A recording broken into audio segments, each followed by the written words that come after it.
Hello, everyone. Are we still waiting for people to join? Hi, Lars. How's it going? I believe so. Okay. Maybe Anderson, can you confirm? Maybe in 4 minutes we can start, or Yeah. 4 minutes. 4 minutes. 4 minutes. Great. Okay.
Can start. Okay.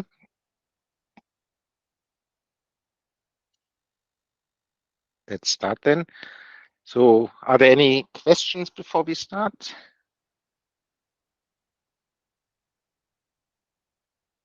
Robertino, Karina, I didn't get a chance to read in the thread. So, do you want me to do any assignments or something first before I start with the lecture?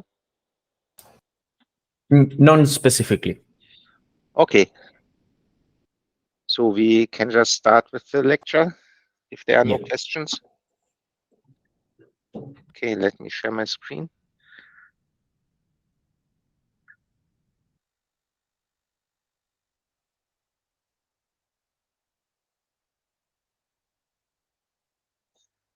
Okay, so I think today will be a fun lecture because it's very practical.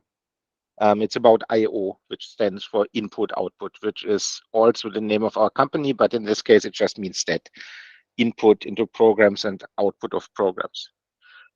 There is this famous, I think I didn't talk much about the history of Haskell, but one of the most important figures in Haskell is Simon Peyton-Jones, who was one of the original people on the committee that designed Haskell, and to this day basically responsible, or one of the people responsible for developing the GHG Haskell compiler.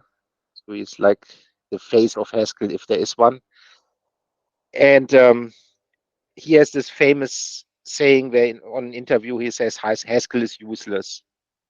And what he means by that is if you have a pure functional language that doesn't have any side effects, then all you can do is heat up your computer basically with computations. So in order for something to be useful, you must be able to have side effects. I mean, you must be able to ask for input from the keyboard from the user, or do network requests, or print something on the console.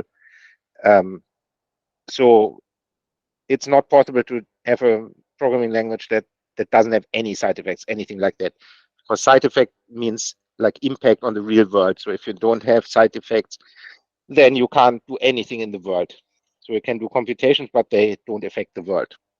So it's important that it is possible to have side effects. And so this lecture is about how Haskell deals with it and allows you to actually write useful programs that do things. I mean, until now, we have always interacted with Haskell through the REPL. So we haven't had any executables, any programs that actually achieve anything, ask for input or produce output. So I/O is about how to do that in Haskell. And actually, even though Haskell is purely functional, and I/O is like has special treatment, some people argue that actually Haskell is the nicest imperative language. That means, I mean, even though you are encouraged to use as little I/O as possible in Haskell programs, put as much of the business logic and everything into a pure core of Haskell that doesn't interact with the outside world. Nevertheless, the features that Haskell provides to do interact with the outside world are very powerful and very beautiful. So in fact, if you need to create side effects and interact with the world, then in Haskell, you can do that very nicely. Okay, so let's start with a recap on explicit effects. Let's first look at the problem. So, I mean, Haskell is lazy, and we saw a couple of examples of that in action, but that poses a problem for side effects. I mean, side effects need to be timed. I mean, for example, if you produce output on the screen, you must have control over when that output actually happens and in which order it happens. I mean, let's say you want to print 3 lines to the screen, whatever, 3 items on a to-do list or something like that. It's important that they are in order. I mean, the first item comes first, then the second, then the third. But with lazy evaluation, as we have seen, it's difficult to predict when something gets evaluated, or even if it gets evaluated at all. I mean, we saw examples of infinite lists, and that worked just fine in Haskell, as long as you only need like a finite prefix of that list. So sometimes things like the tail of this infinite list never get evaluated. And also, I mean, if it gets evaluated, it depends on when you need it. So it's not clear in which order things get evaluated. So if side effects were just, I mean, if you just said, okay, as soon as this gets evaluated, the side effect should happen, then that would be difficult or impossible to do something useful with that, because you have very little control over when actually these evaluations happen and when these side effects happen. And also, top of that, I mean, we did some examples how Haskell evaluate things. And one key thing was the so-called equational reasoning. That in Haskell, you can always replace something by its definition. So we did that to by hand evaluate functions like reverse, for example, or append of lists, append of lists. And that is like a very powerful tool for reasoning about Haskell programs, that whenever 2 terms are equal according to Haskell, I mean, one is defined by being the other, you can always substitute the one for the other, and you don't change the meaning of your program. And we would like to keep this property even in the presence of side effects. And then it makes If you have that, then it's possible for the compiler to do very powerful things like strictness analysis, where the compiler realizes that eventually you will need a certain result, so it evaluates it as soon as possible, even though it's only needed later, or evaluating things that might not be needed at all. And that would be problematic if now you have side effects there, because if you, for example, do the speculative evaluation, so you would create the side effect, but then later it turns out you don't even need that, but the side effect has already happened. So this is like problematic. And it also took like the original developers of Haskell a while, I think a couple of years, to figure out how to properly do side effects. So to drive that point home, let's assume for a second that we have a function, something called getLine, which is supposed to read a line of input from the keyboard. And let's say that just has type string. So the idea would be once getLine is evaluated, it waits for user input from the keyboard. And once the user enters something and then presses enter, whatever he entered would be the result, would be the string. I mean, that is how it's done in basically all other programming languages, even functional ones. But now let's look at these three programs. So the first one, I mean, the idea would be that the first one asks for 2 lines to be input by the user, and then it returns the concatenation of those 2 lines.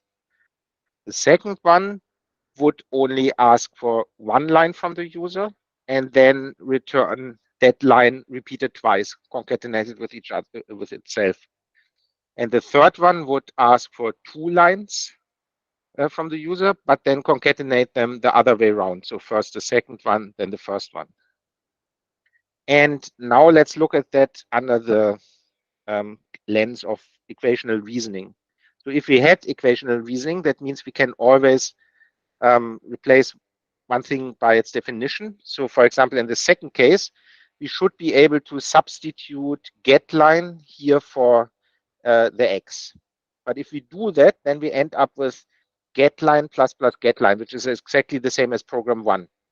And if in the second here we do this, so we substitute getLine for x and getLine for y, we again end up with getLine plus getLine. So if we basically apply equational reasoning and substitute getLine here for the variables in the lambda, then in all 3 cases we would get getLine plus getLine. So by what we know about Haskell until now, those 2 programs would be the same. But by what I said earlier, what the intended meaning of these programs is, they should not be the same. I mean, this one should ask for 2 lines and then return the concatenation. This one should only ask for 1 line and concatenate that 1 line with itself twice. And this one should ask for 2 lines, but then concatenate them in the opposite order. But if we substitute this definition, then in all 3 cases, we end up with the same. So something is wrong there. Somehow this doesn't work. And the idea is how Haskell solves this is to make it explicit in the types, whether a program or function has side effects or not. So we use explicit types, explicit side effects. So we can immediately see at the type whether a function is allowed to have side effects. In principle, one could do that more fine-grained, so not just side effects, yes or no. I mean, one could distinguish by the type of side effects. I mean, maybe you want to distinguish between interacting with the console, I mean, the terminal, the keyboard, the network, whatever. However, Haskell has made this decision that it's only side effects or not. Also, by demanding this, it makes it a little bit more difficult to work with side effecting programs, which encourages the user to write programs that ideally don't use side effects and only put the side effects at the periphery of your program. So, I mean, you need side effects to get user input, you need side effects to produce output, but the processing of data in between ideally should be side effect free. And that also makes it easier to test programs or run them in a different context. If you have a functional core that contains all your business logic, it's very easy to, for example, write tests for it. If it's not mixed with the side effects, or if you have a program that was meant to be run in the terminal, where the user provides input via the keyboard and program produces output in the terminal, to change that into something where input and output are done via files or via network connection or something like that. Right, and so the thing, I mean, the way Haskell does that, this explicit side effects, is it has this abstract type constructor IO. So we have something like IOA, which is a side effect, I mean, a program that can potentially have side effects, and in the end produces a result of type A. And this abstract, I mean, we have seen a lot of types like this already, type constructors, for example, lists or maybe, and those didn't really have to be built in. We talked briefly about built-in types earlier and said that in principle only like machine integers like int64 so is built in, and characters. But most of the things, even lists or maybe, could just be defined in a library. So the situation for IO is different. That is really an abstract type that can't be defined in the language itself. So that's at the very core of the language. And the way to best think about something of type IOA is as of a plan or recipe to produce a result of type A by potentially performing side effects. And now we had this, I mean, this problem with equational reasoning on earlier, and there it's important to distinguish between evaluation and execution. So if you think of this as plans, then evaluation of such a plan means just to evaluate the plan. So you end up with, like, you can think of it like a baking recipe, a cookie recipe. So this is just a plan. It doesn't do anything. It's just basically a plan what to do or how to do it. And then we have execution, and that will then actually execute the plan. And the crucial idea is that execution can't be triggered from within the Haskell program. So inside the Haskell program, everything is still completely pure. You only have these plans, but you don't perform anything. You don't execute anything. You don't produce any side effects. Side effects will only be executed from the outside if you, for example, have an executable. And this brings us to how executables work in Haskell. I mentioned it briefly when we talked about packaging and tooling on Friday.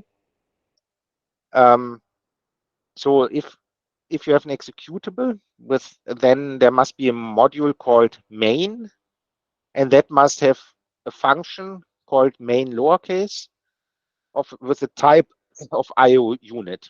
Speaking of unit, I think we haven't talked about unit before. So maybe I should switch to the REPL. Okay. So, I mean, we have talked about, let me just go into this folder here for today's lecture, CD7. Open a REPL.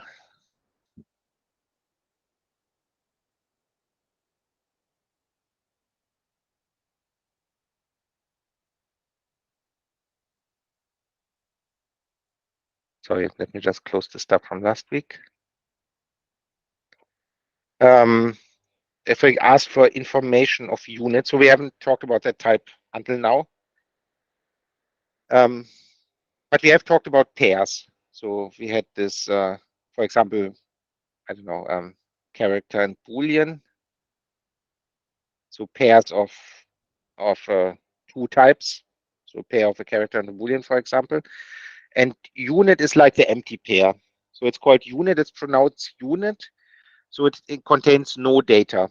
And if we look here at the information, so there's, I mean, this is also special syntax, but in principle means there's one constructor with no arguments. So there's only exactly one value of type unit, and that is also called unit. So this is just unit, and if I ask for the type of this, it's of type unit.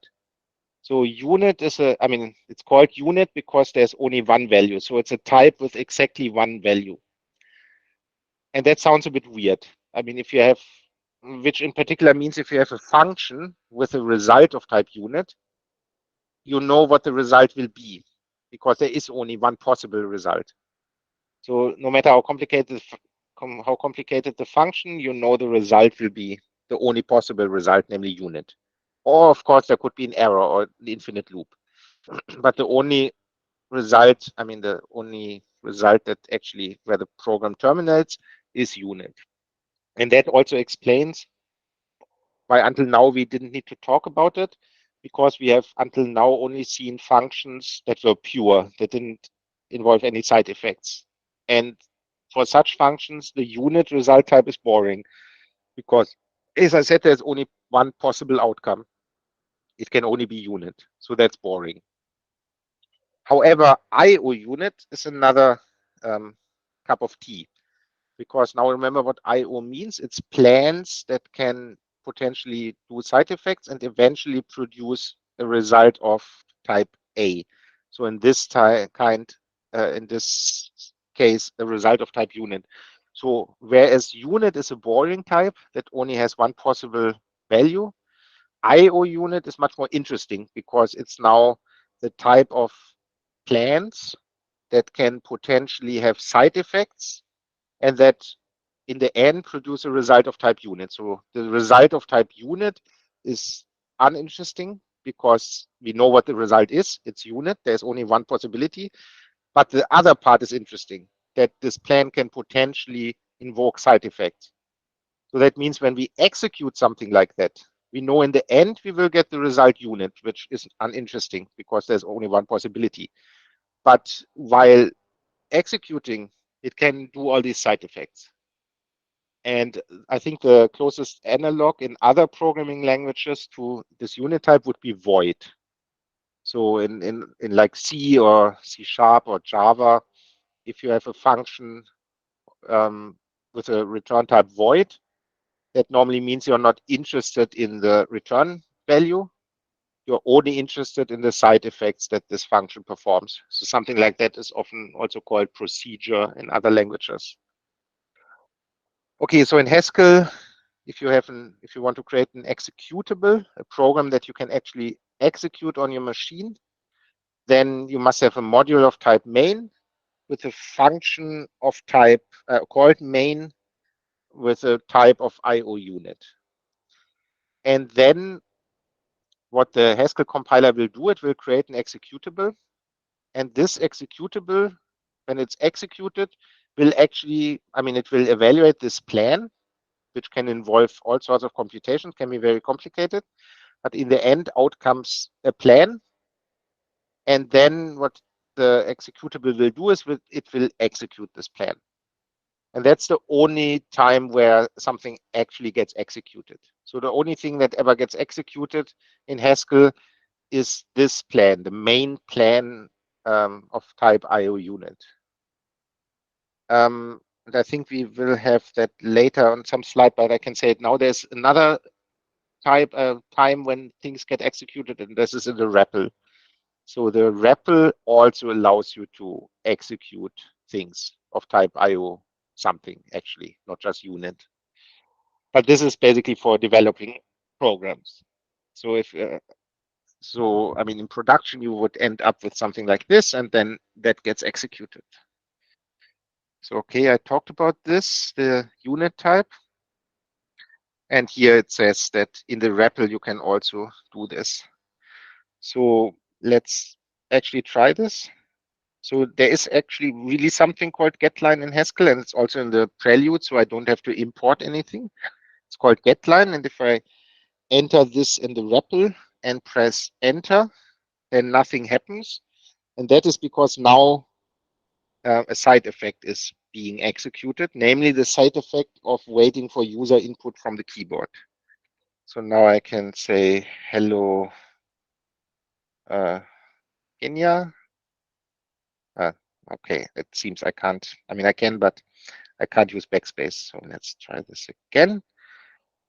Okay, and now this here, the string hello Kina that I see is the result of getLine, which is a type string. So if I ask for the type of getLine, recall earlier we assumed for the moment that getLine would just have type string, and then we said that leads to contradictions with equational reasoning. So we see that the actual type of getLine is IO string. So by what we said before, what this means is when this gets evaluated, it's a plan, and if you execute this plan, it will in the end give you a result of type string, and this plan can invoke side effects. So in this case, basically the evaluation of getLine will be something like in words, it would be wait for user input from the keyboard, and once you get it, this will be the result of this plan.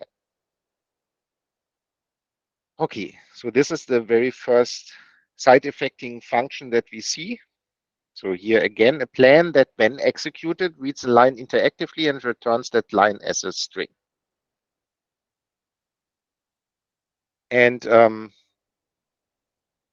we also here are two other side effecting functions.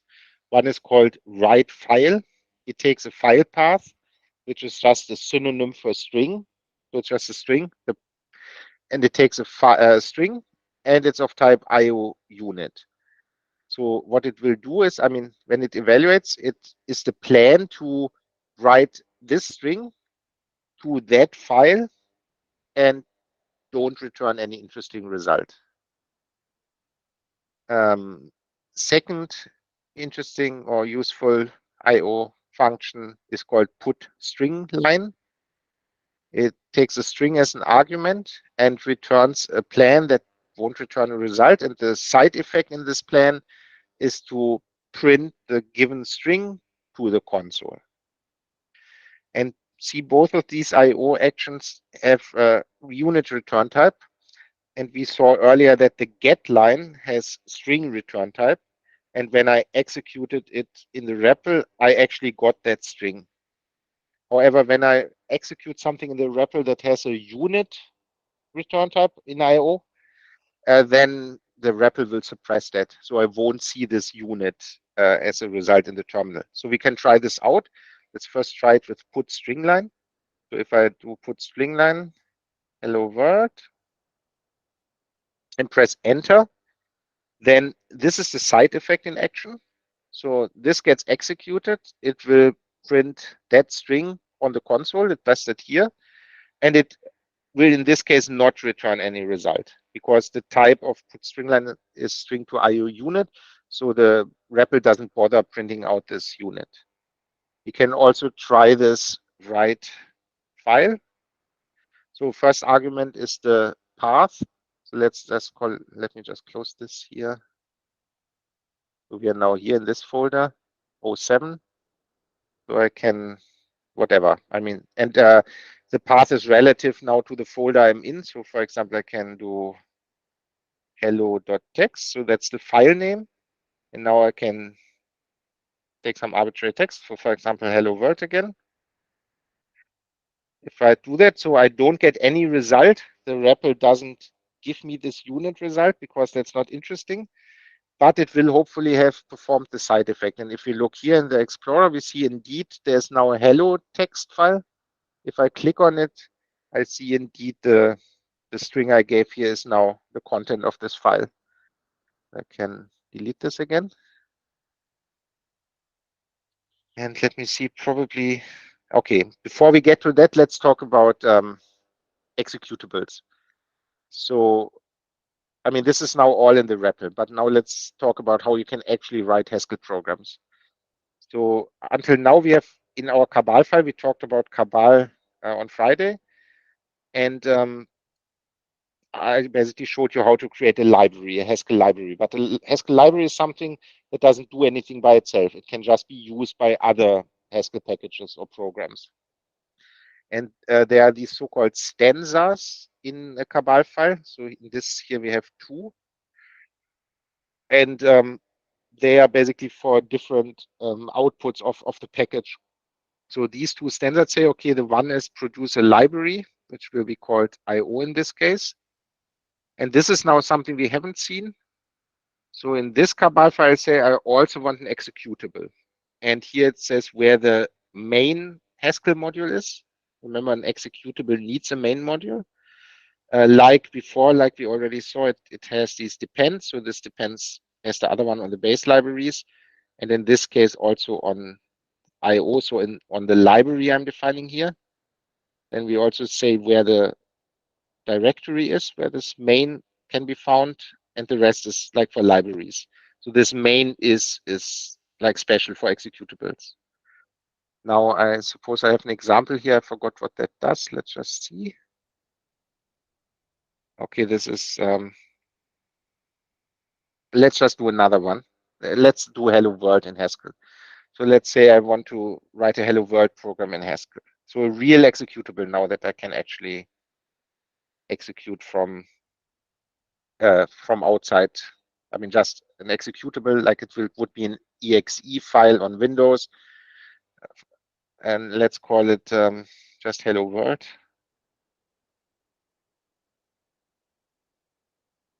Let's, I mean, the main, in this case, I mean, I told you that in Haskell, the file name always has to be the module name. This is true except for the main module of an executable that can have an arbitrary name. So let's call that Hello Haskell. And I don't need any dependencies, so it doesn't have to depend on IO or anything, just base libraries. I call it Word. Okay, so now I need to actually create that here. Let me just, because I'm lazy, I copy the existing one, but now I need to call it Hello, because I said it's called Hello. So you can see here in this Cabal file that you can have more than one executable in a package. Let's now write this. And I also told you that Haskell programs always need to start with module name. But in the case of the main module, you can leave that out. So the editor suggests I do this, but I don't have to.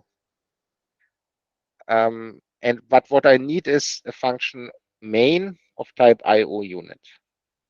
And arguably the most simple Haskell program I can possibly write is something like this. Okay.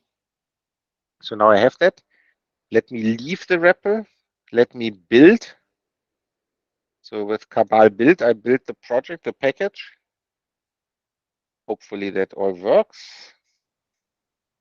Okay, and now let me leave the REPL.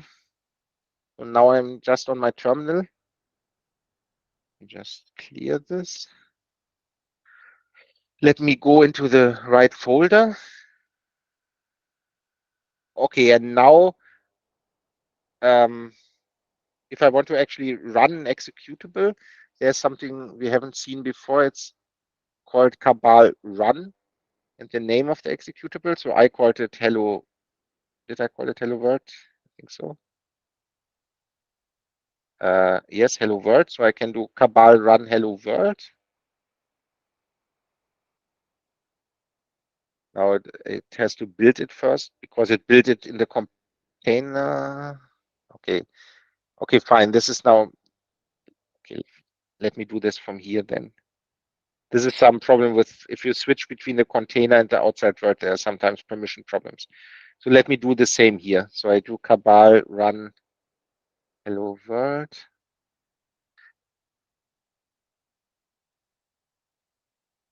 And there's the side effect. So it actually, the program executed and did something.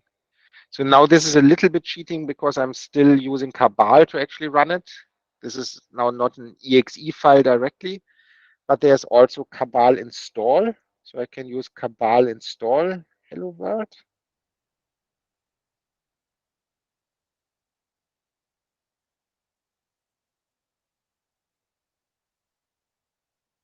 This now builds it and does stuff.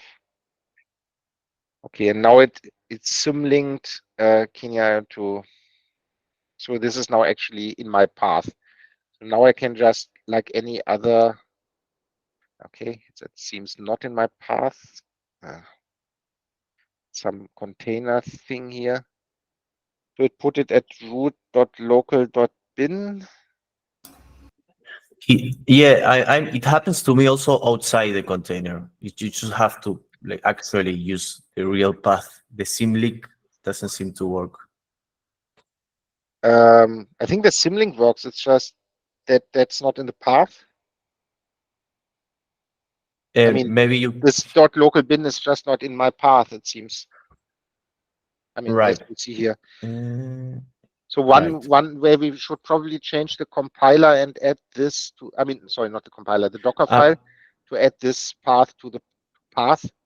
I mean, root you can also choose the directory. You can use cabal install -- install dir. Okay, I wasn't aware of that. I mean, one way would be to, I mean, to change the Docker file and add that somewhere to the path here.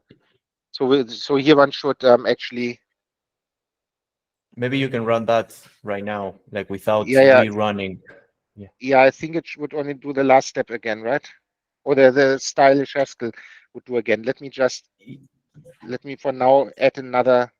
No, but you Otherwise, can just copy the echo export path into your current terminal and run it. oh yeah. Yes. You're right. Sorry.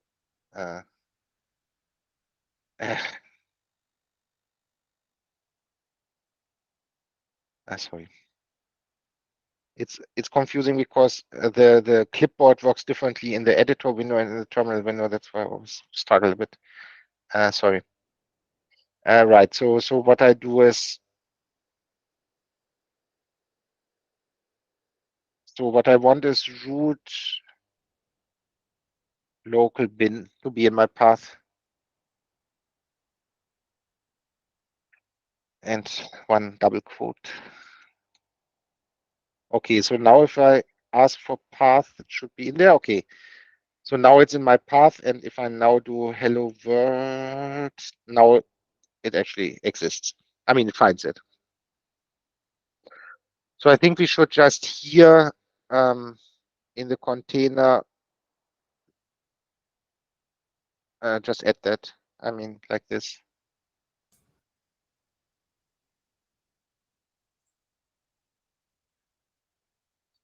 Like this.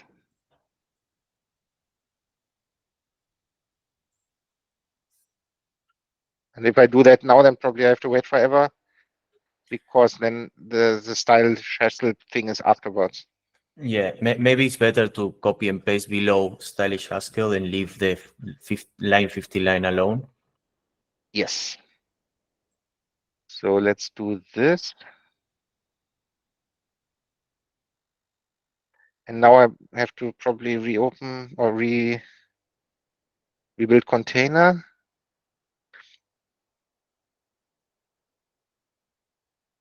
No, I don't want. Now hopefully it doesn't have to do everything. Okay.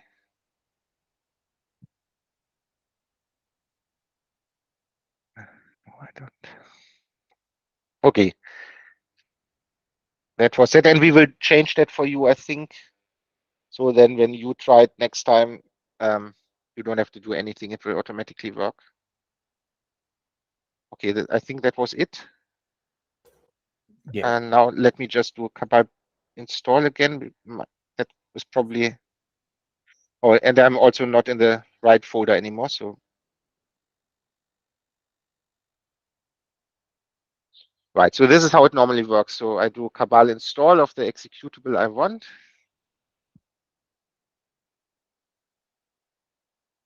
And now, now we change the path in the container. So now if I do hello world, it immediately works just fine. Okay. So that's how you would actually create a program in Haskell. So then you, I mean, once you have done that, you don't need GHG or anything, any Haskell tooling anymore. Then you just have I mean, on Windows, this would now be an EXE that you can just execute. On a Linux, it's somewhat different on a Mac, but nevertheless. So it's an executable program that you can just execute. Right. So again, I mean, for that you need an executable stanza in your Cabal file. I mean, we talked about Cabal init on Friday. So in Cabal init, at some point you also get asked whether you want to create a library or an executable or both. So if you say executable, then this will automatically be generated for you as well. And then it must say where the main function is to be found. And then in that file, you need the main function of type IO unit. And that's it. That's how you create programs in Haskell. I mean, actual programs that you can really run on your computer that do things. Are there any questions to this?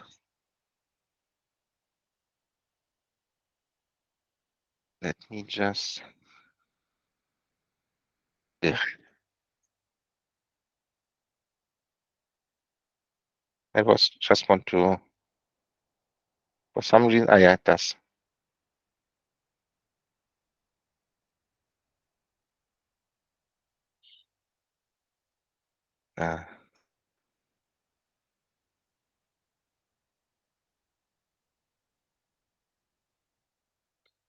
Just want to make sure that we don't forget this. So now you will, I mean, this is our repo, but we will copy that to your repo as well, right, Rotino? Yes, I'm doing When it I right say now. we, I mean you.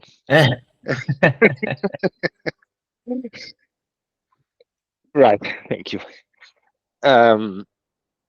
Okay, so that's how you actually do things.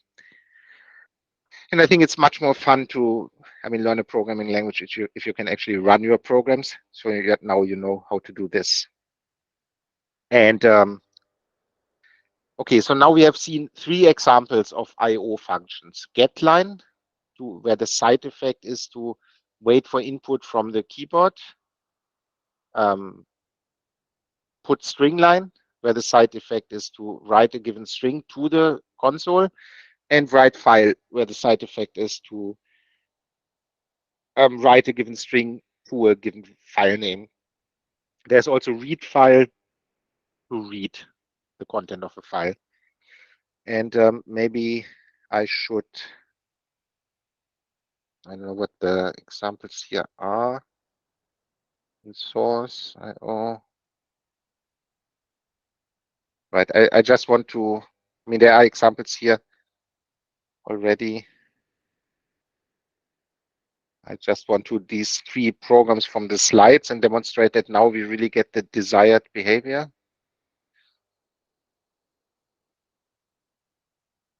No, I can't do that right now. But okay, let's continue with the slides. Sorry.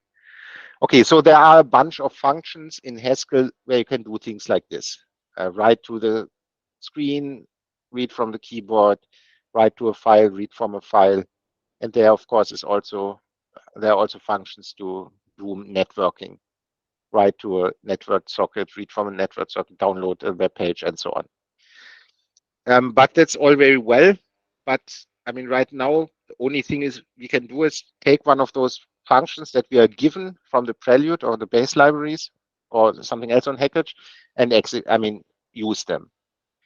But of course, that's not useful because there can't be possibly a function for every possible thing we want to do. So we must be able to take these building blocks, these primitives, and somehow combine them to more interesting programs. And this is what now the next slides are about. And the very first basic one is, I think it's pronounced sequence, but it has nothing to do with the SEQ that we talked about, enforcing evaluation strictness.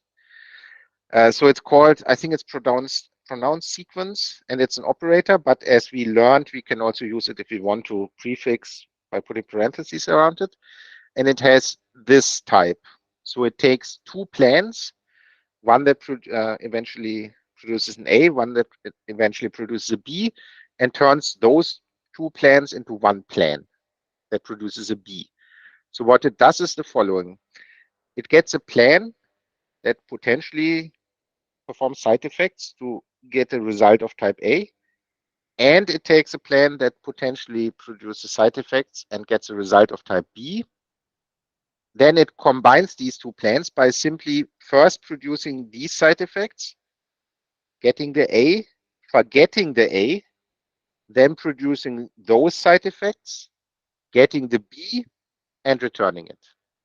So the side effects in the result plan will be those side effects from the first argument and those side effects from the second argument, but the overall result will just be the result of the second argument and ignore completely the result of the first. So for example, if I open the REPL again and do like getLine, sequence getLine. So remember, the side effect of getLine is to wait for a line of user input from the keyboard. So by sequencing two of those, I will get this side effect twice. So it will twice wait for input from the keyboard. But the result of the first getLine, the first line I enter, will be forgotten. And it will only return the result of the second. So if I press enter now, it will wait. So this is now the side effect of this getLine. I can say the first line. I press enter. It waits now. Now it's here. It waits. The side effect now is to wait again for a line of input. I press enter. And the result of the sequence is just the result of the second argument, which was the string, the second line. So that's the first thing we can do. So we can just sequence side effects together, forget all the intermediate results, and just keep the last result.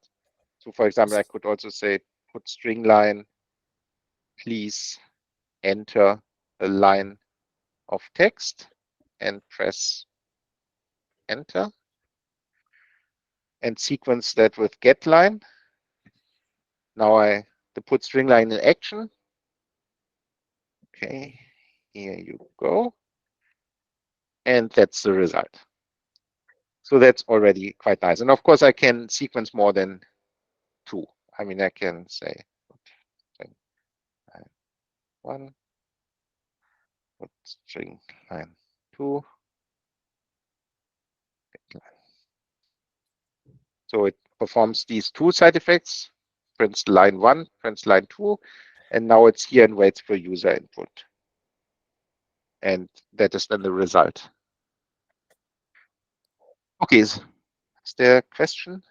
Yes, it was me. So just in case you use other resources to go through Haskell, this operator, some people also call it then. Oh, okay. So, yeah. Okay, thank you, Robertino. And I mean, we talked about functional semicolon before.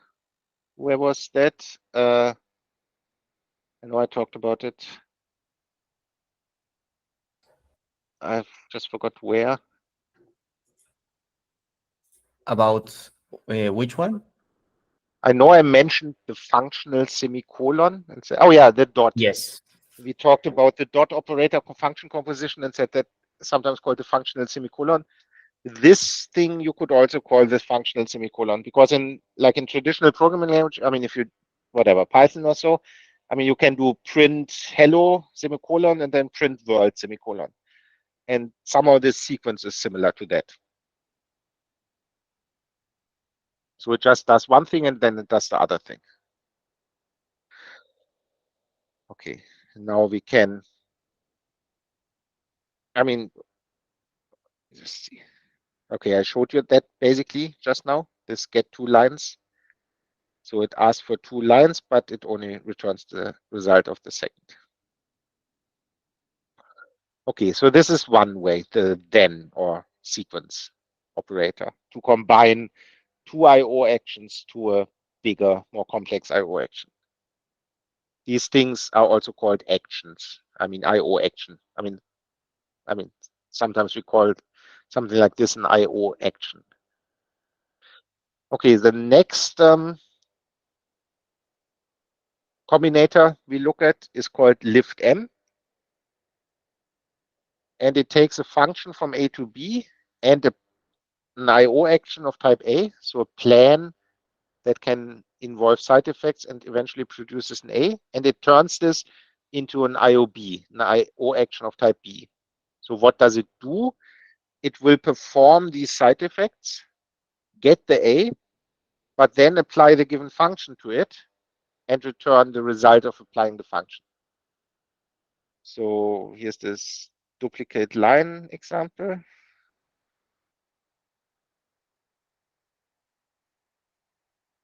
Why on earth am I hiding this there?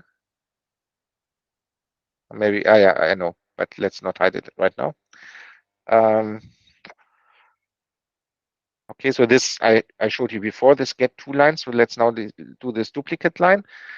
So, and I shouldn't probably, I should write lift m, I suppose. Why on earth?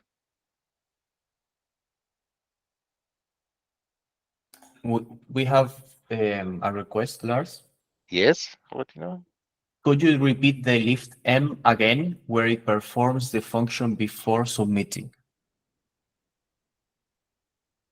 Yeah, I'm just at it, right? I want to do this now. So lift m, it gets a function and an IO action. So in this case, getLine IO string. So what it will do is it will perform these side effects of this IO action. So in this example of getLine, the side effect is waiting for user input until the user types something on the keyboard, presses enter. So the result is a string, the string that the user just entered. And lift m will now not return the string that the user entered, but first apply the given function to it. So in this case, the function is the function that takes a string and then concatenates it with itself. So what this whole thing will do is it will wait for user input until I type a line, and then it will duplicate that line and return the duplication as the result. So we can try this. So I can type duplicate line here, press enter. Now it waits. This is now the side effect of the get line. So I can say whatever, hello world. I press enter. And now the result of this is the result of applying the function here to what I entered. So it's hello world twice. Does that answer the question?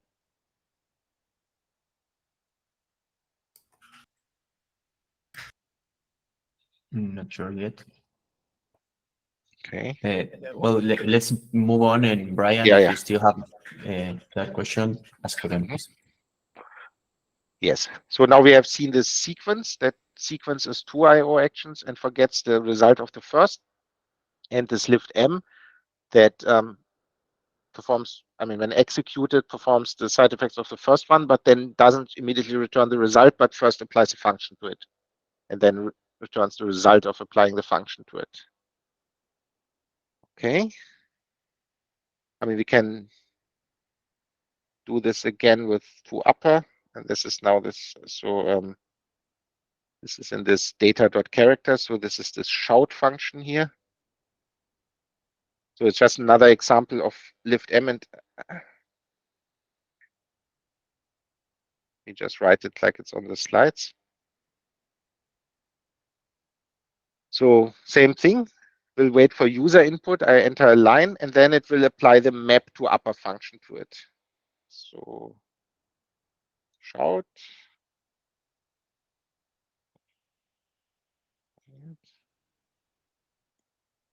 So after I entered the line, press enter. So the result of getLine would have been this string here, soft and quiet.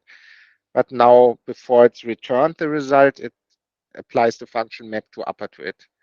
So string is just a list of characters. So map will turn each of those characters into the uppercase equivalent, and we get this.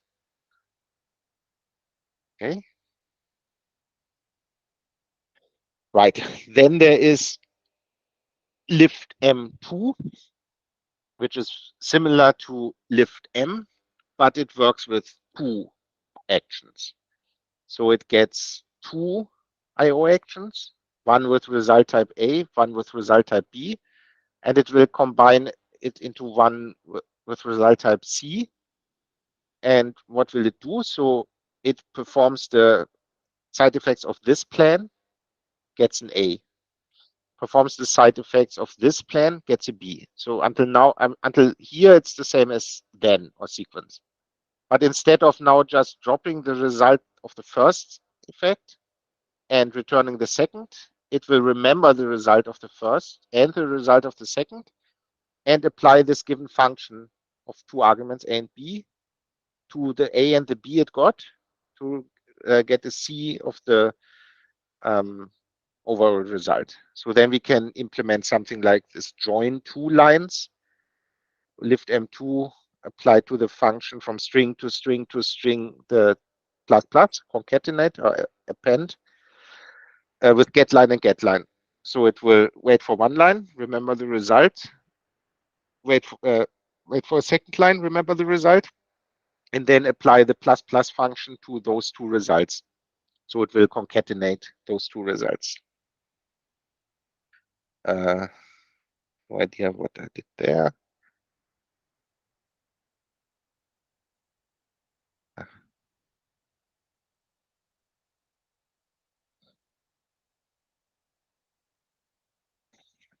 Never mind that.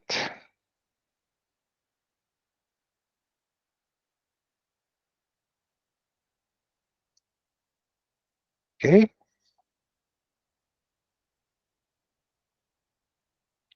So let's try this join two lines. So I enter one line. That were the side effects of this. Now I'm at the side effects of that. And now the overall result is first line, second line. So it remembered the result of the first action and of the second action and applied the plus plus function to it. And I had here this other example with flip two lines.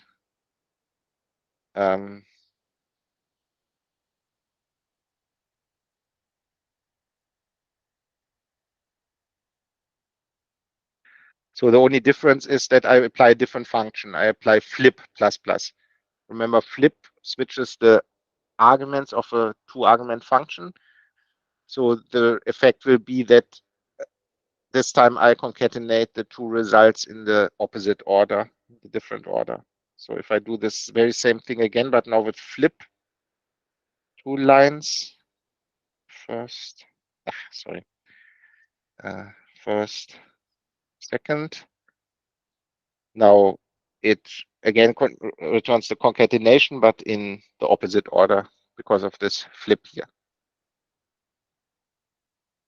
Okay, so this is already nice.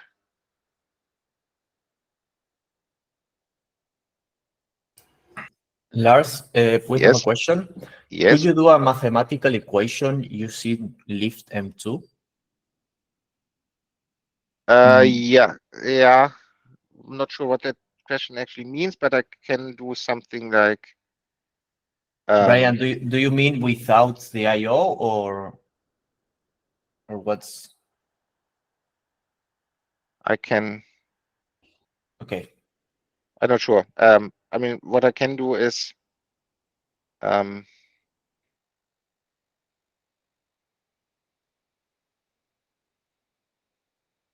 me see. I can do.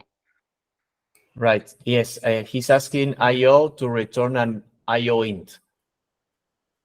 Oh, yeah. That's a good question. Sure. Let me do this. Sorry.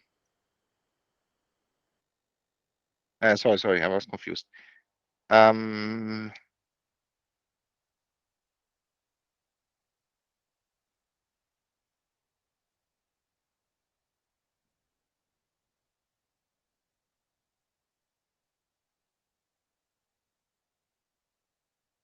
Yes, I can. So I used getLine again to get two strings. And then in my lift function, I apply read that we talked about when we talked about the read class, which passes a string as an int or anything that is in the read class. And then I add the two and get an int. So the type of this thing If I ask for the type, it's actually IOInt, because this function here goes from string to int. So the answer is yes.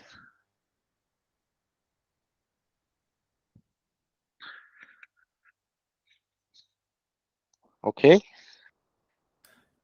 Yes, he sent the thumbs up. Cool. Okay. Yeah. And now let's see. We have these programs that won't work. Let's do those now properly, because now we have the tools to actually do this. So remember, before we... Sorry? 1 second, that we have another question, Adrian, if Yeah. you want. Sure. Okay. I just realized that we have the function of lift m, and this is the same. That this has the same behavior of the fmap. Is this just for IO, or lift m can be applied to other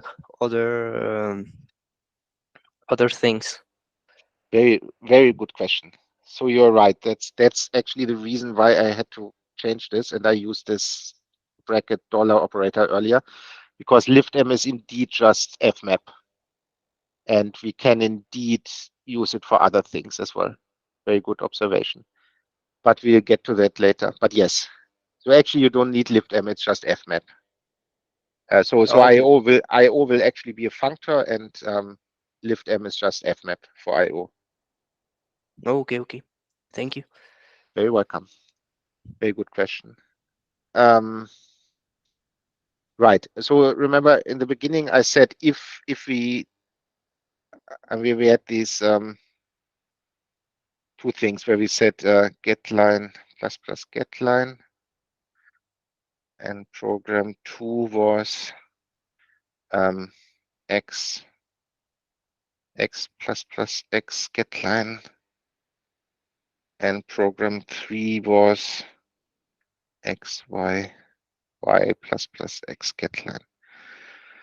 So that was like if we did it in other programming languages where we can just use side effects and functions, we would have expected something like this to work. So the intention here is we ask for 2 lines and return the concatenated results. Here we only ask for 1 line and duplicate it, and here we ask for 2 lines and return them, but in the opposite direction. And then I try to explain why this won't work in Haskell due to lazy evaluation and equational reasoning and so on. And this also doesn't compile, so all these, shouldn't compile. Yeah, so I get compiler errors. Right, but now we know how to do this properly. So this can now be done properly with lift m2 plus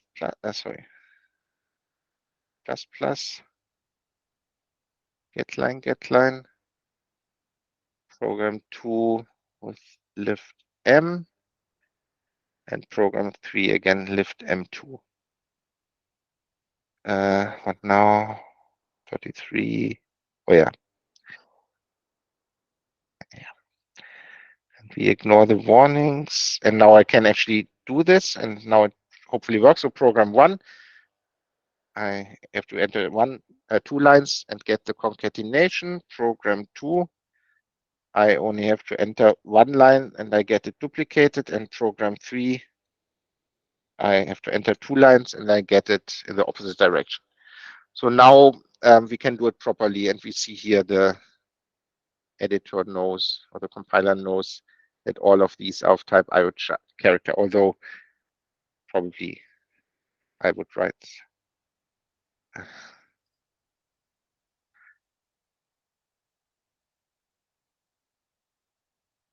like this. So now we can do those 2 examples properly. Yeah. Right. And just check. So this is all very nice. So we have the sequence, or then, to concatenate 2 actions, forget the result of the first. We have the liftm to apply a function to a result of an action. We have the liftm2 to apply a function to the result of 2 actions. But until now, we had so we have two things, the then and the lift M2, that takes two IO actions and performs them in sequence, the side effects, and then does something with the results. But both for sequence and for lift M2, the side effects are already determined basically at compile time. I mean, the result depends. I mean, let's look at, for example, this program 1. I mean, I already know without running this program that I will wait for user input twice. Same here in this program 3. I will wait for user input twice. So before I even run the program, the side effects are already fully determined. The result is not, of course. I mean, the result depends on what I actually enter in my keyboard at runtime. But the side effects that it will wait for 2 lines of user input are already determined at compile time. And that is limited. I mean, because if you think of a real program that you might want to write, you may want to make what happens later dependent on user input.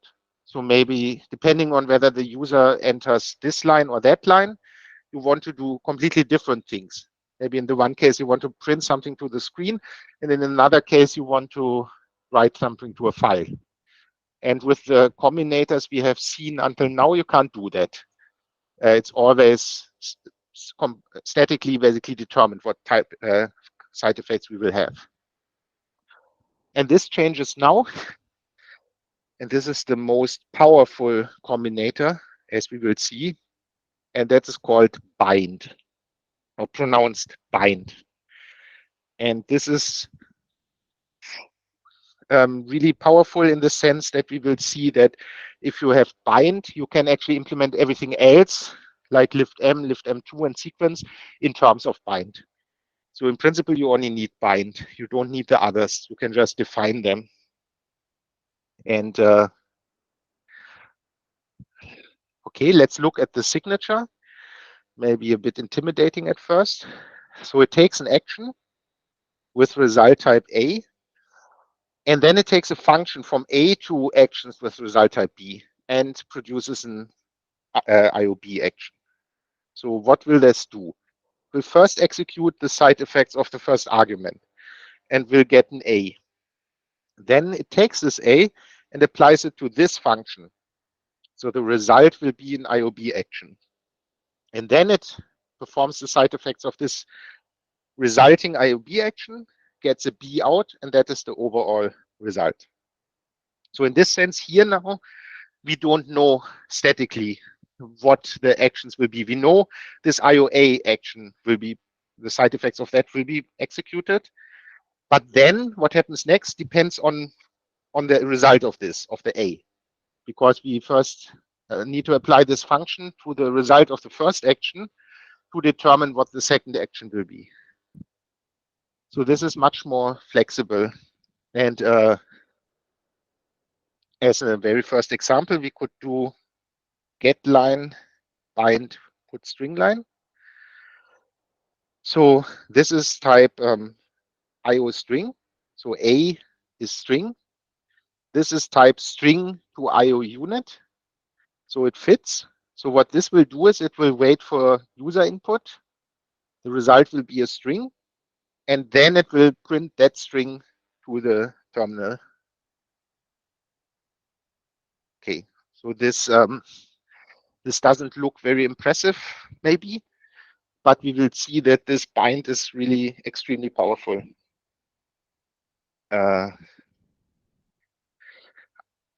Before I go on with that, I think we should have a break, a short break, maybe 10 minutes. Can we have a break Okay. until 25? Sure. Okay. Okay, thank you very much. Okay.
Okay, should we continue?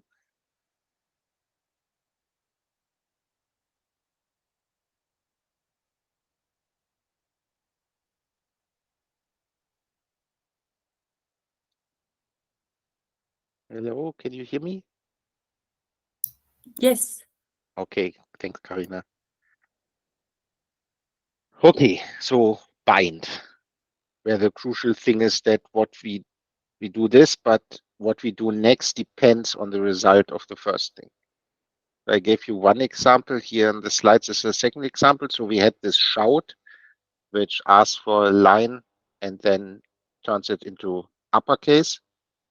Now we can also, using this bind, write shout back, which does shout and then binds the result of the shout to put string line. So we will put the result of this first thing to the screen.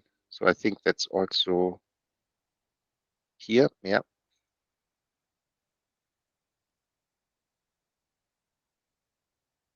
And just bring that into scope.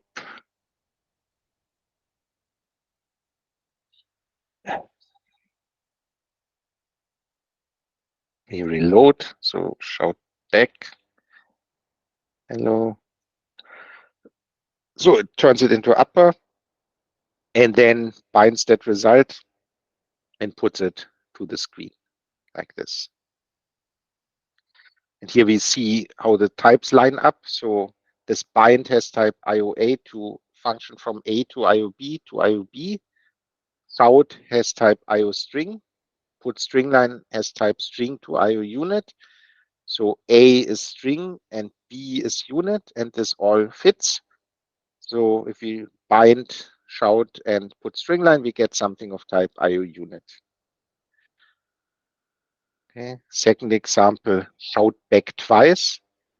So shout, and now we need a function from string to IOB.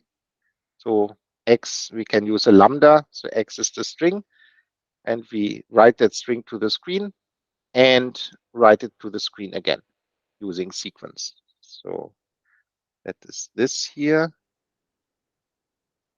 Let's ignore this here for now.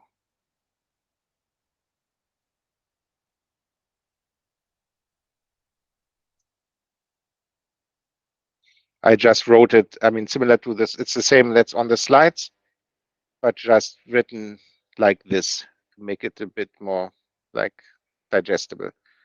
So we have shout, which is IOString. We bind. So X is now the result of this first action. Then we do put string line of this result and sequence it with put string line again. So shout back twice. Hello.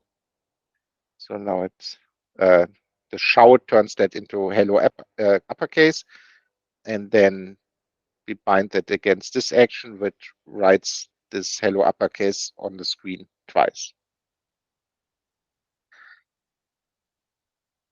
Right.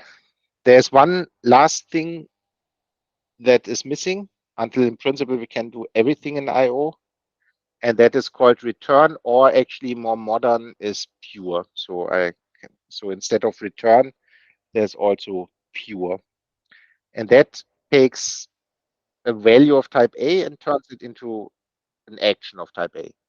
And what this does is the result is the plan that does not perform any side effects and just returns the given A. So it's important with these plans, with these IO actions, they don't need to perform side effects. They just are allowed to. So it's also legitimate not to perform a side effect.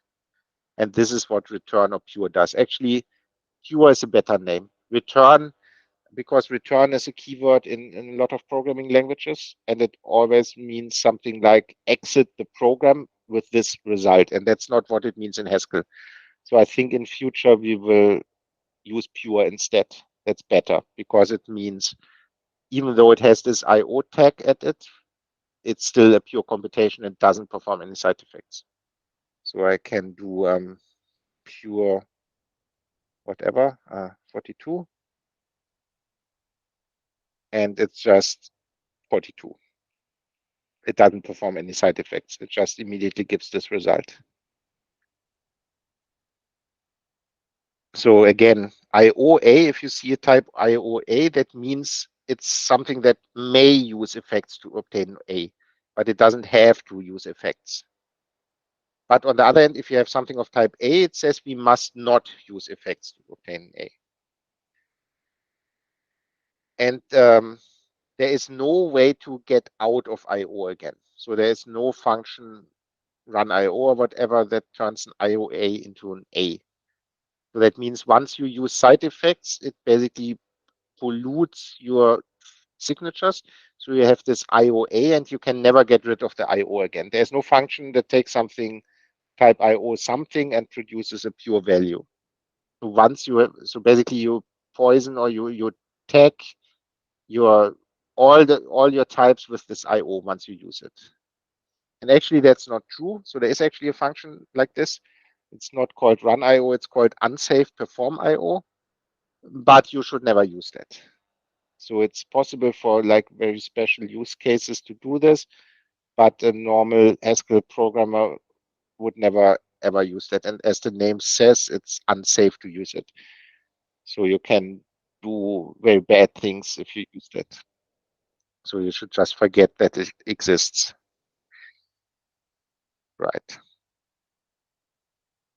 And so it's basically impossible once you are in IO to get out of it again. But you can see bind as a like temporary escape hatch. So because the second function gets the result of the first action. So while you are here, you basically you have access to the pure value, but you immediately wrap it up again in IO. So temporarily here, you have access to this value as if it was pure, but the overall result doesn't get rid of this IO. So that's one other way to think of the bind. And actually, as I said before, bind is most general. So we let me now. I imported this lift M, this lift double M2,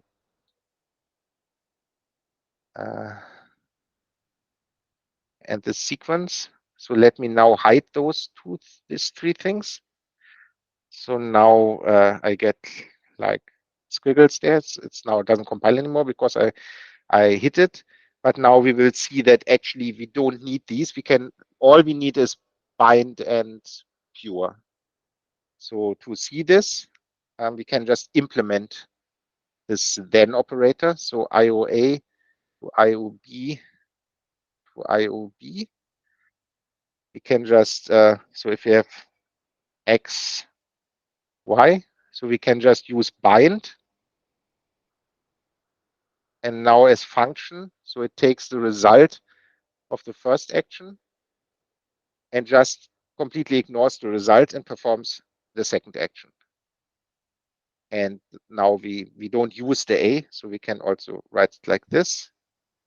And now the editor tells me I can also write that like this. And okay, fine, I don't need brackets. Okay, so I could implement it like this. So what we said earlier. So we see this is just a special case of bind, where in the function I give here, I completely ignore the result of the first. Now lift M, we can also implement in terms of bind. So if I have A to B, IOA, want to get an IOB. So what can I do?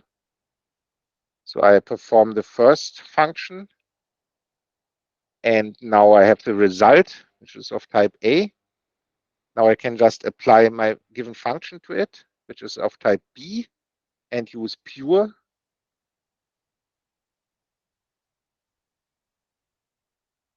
To return that. And finally, lift M2. So I have A to B to C. And an IOA and an IOB, and I want an IOC.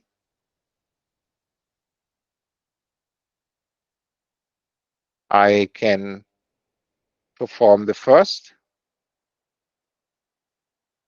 and bind, call the result of the first A. I perform the second, call the result of the second B, and now apply the given function to those results. And why do I get an error there? Because I forgot the arrows. Okay. Right. So in this sense, all you need is return or pure and bind. And all the other things we have done, you can implement in terms of that. So these bind and pure are very powerful and basically universal. Everything else you can express with those. This.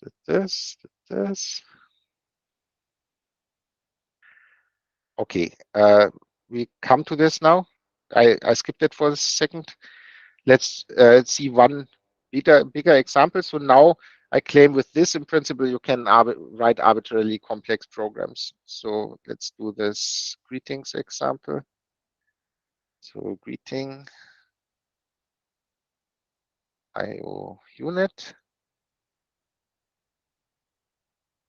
Okay, so first I print a line on the screen. What is your name? Let me just see what, okay. Okay. Now I mean, this doesn't have any result anyway, so I just sequence it. And now I ask for this name and I bind the result of that to name. Now I say put string line, where are you from?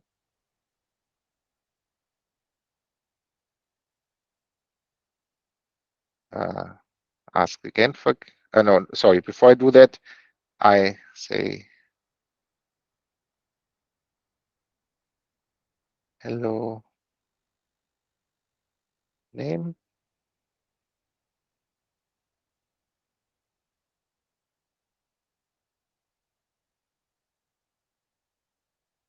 Okay, where are you from? Get line, bind the result to whatever from. Now let me just check what's done there. Okay. Now I use a let, a local binding. Let's see how that's done here. Okay.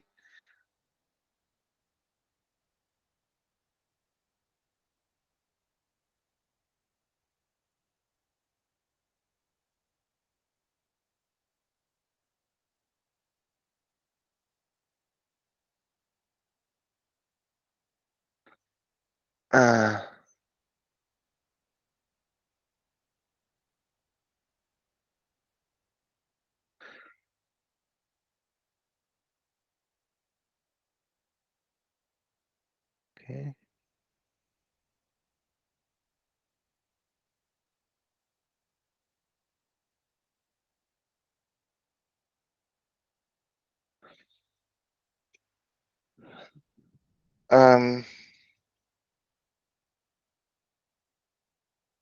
Okay.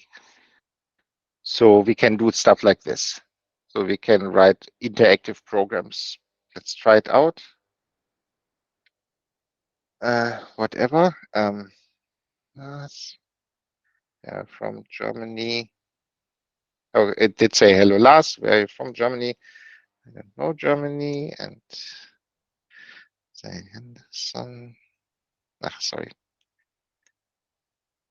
Henderson. Okay. Right. So in principle, as you can see here, we can write programs, and it almost looks like in an imperative language, like in Python or JavaScript. I mean, there's some noise here with these bindings, but more or less, I mean, we can write imperative programs in Haskell now that do stuff step by step.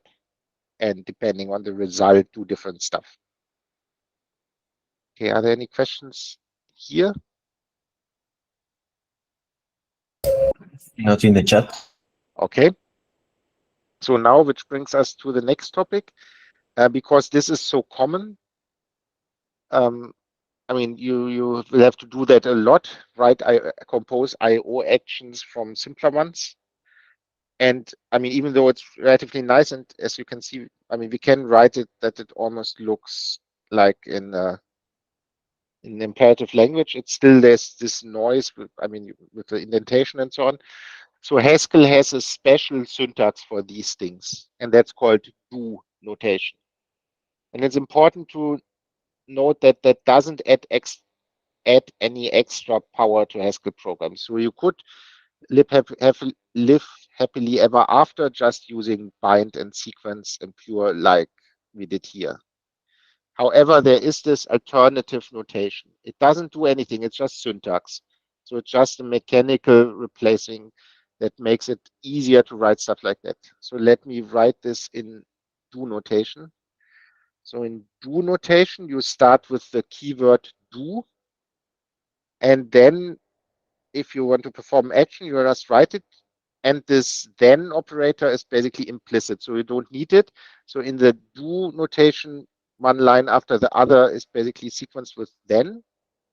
And in cases like this, where you need to bind the result of an action to a name, in this case name, in do notation, the syntax is as follows. You first write the name that you want to give the result of this action, and then you write an inverse arrow.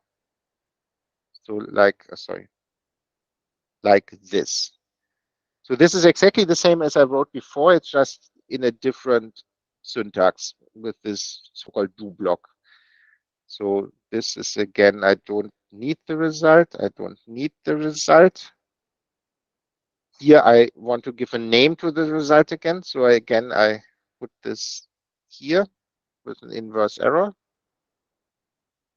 And the last thing you can do in do block is the let. You don't need the in. So you can just skip the in. So you can just write it like this and leave this in out.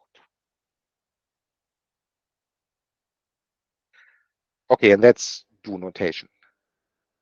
So the only difference to writing it explicitly with then and bind is that you don't need the then. You just write one line per action you want to perform. And if you need to use bind, so give a name to the result of a previous action, then you write this name and then this inverse arrow and the action. And that's all it does. But it gets immediately translated by the compiler into what I wrote before. So the meaning is exactly the same. So if I write it like this, it should still have exactly the same behavior. So if I execute it again, it should still be the same. I mean, does exactly the same. It's just a different writing, which makes it a bit more concise and compact. And we can, in principle, rewrite everything now in this notation we want. So here, for example, this lift M2, if I use do notation, I could use the do keyword here and then rewrite this like so.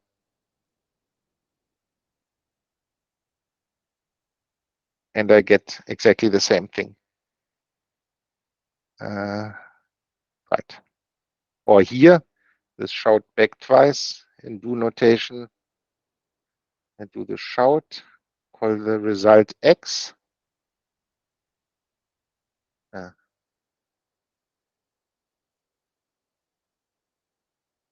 Like so.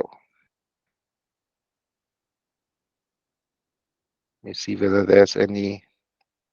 So that was introduced here. I skipped over that briefly. Right. So here you can see this lift M2 together, how it relates. So just the bind name is replaced with name inverse arrow, and you need this do keyword. And this greeting thing, you can see how this changes. So you don't need the thens, you don't need the binds, and you in the let you don't need the in. And that's all. And it's a matter of taste whether you use it or not. I mean, you don't have to use do notation. Especially in one-liners, people often don't use do notation and instead use bind, something like our shout, get line, bind, put string line, for example. That's so nice and short. Probably I would write it in line in just one line with the bind operator. But especially if it's more like 2 or 3 things and more complicated functions and so on in the bind, then people normally use do notation. But it's a matter of taste, as I said. Are there any questions here? Not in the chat. Okay, thank you. Okay, so that's that. And so in principle, now you can write arbitrary programs in Haskell using this. And that's in principle also, I mean, what arbitrary programs in Haskell look like. So there's at least, I mean, if you have an executable, you always need this somewhere, this IO action, and often it's done with do notation. And some side effecting code. Okay, then let's look at the example how to actually practically do that. So how to do still functional programming if you need to do IO. Let me just see.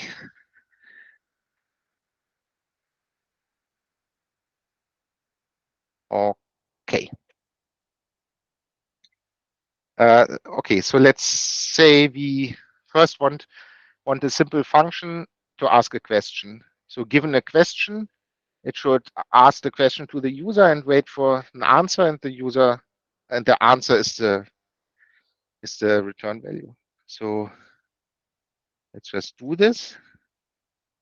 Ask question.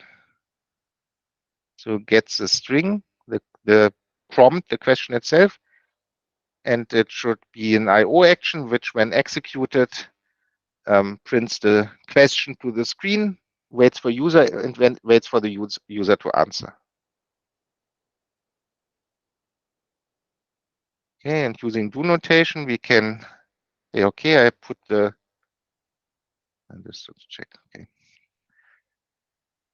the question to the screen, and I just wait for an answer and return the answer. And I mean, this is, I mean, I can write it like that, but I think I personally would have, in this case, used sequence because it's so short. But as I said twice now already, it's a matter of taste. So we can try it out. So I ask question, what is your name? And it prints the question to the screen. And if I enter something, then that's the result. Okay, and now let's say I have a catalog of questions that I want to ask, and I want to get a list of strings as a result. So I want something like ask questions. I have a list of strings, and I want the list of answers. Well, and even though there's now this new IO thing, I mean, it's still a function on lists, and everything we learned before still applies. So in particular, we can define a function on lists by splitting the cases, the empty list and the non-empty list. So if we have an empty list of questions, then of course there is no answer. So we want the empty list of answers. And we don't have to do any side effects. So we can just, without performing side effects, return the empty list of answers. And if on the other hand, we do have a question and potentially more, well, what can we do? Well, we ask the first question and record the answer. using our function that we already defined. So apply to the first. So A is now the answer to the first question. And now recursively, we can ask the other questions, the rest of the questions. So the result is now in AS, in ACE. And then we just return the list of the first answer and the rest of the answers. We can try that. So ask questions. Let's say, what is your name? And where are you from?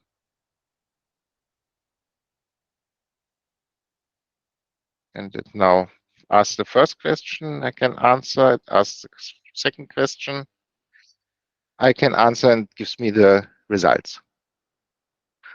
So the one point here is that, I mean, IO is still, I mean, it's still Haskell. So everything we have learned until now isn't suddenly invalid because now we do IO. So you can still write functional programs. You can still use recursion. The standard design pattern for list still applies.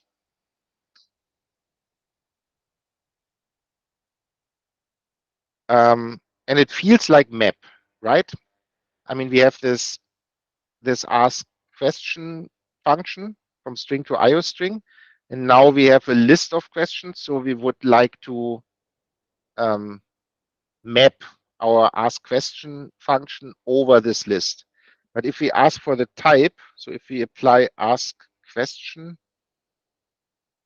and map that, then it takes a list of strings. That's good.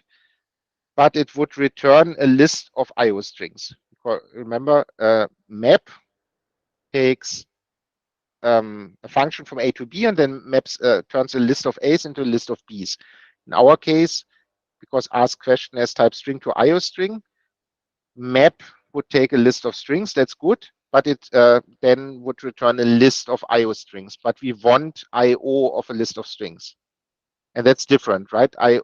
A list of IO strings would be a list of IO actions, a list of IO actions, and each of those, when performed, would result in a string.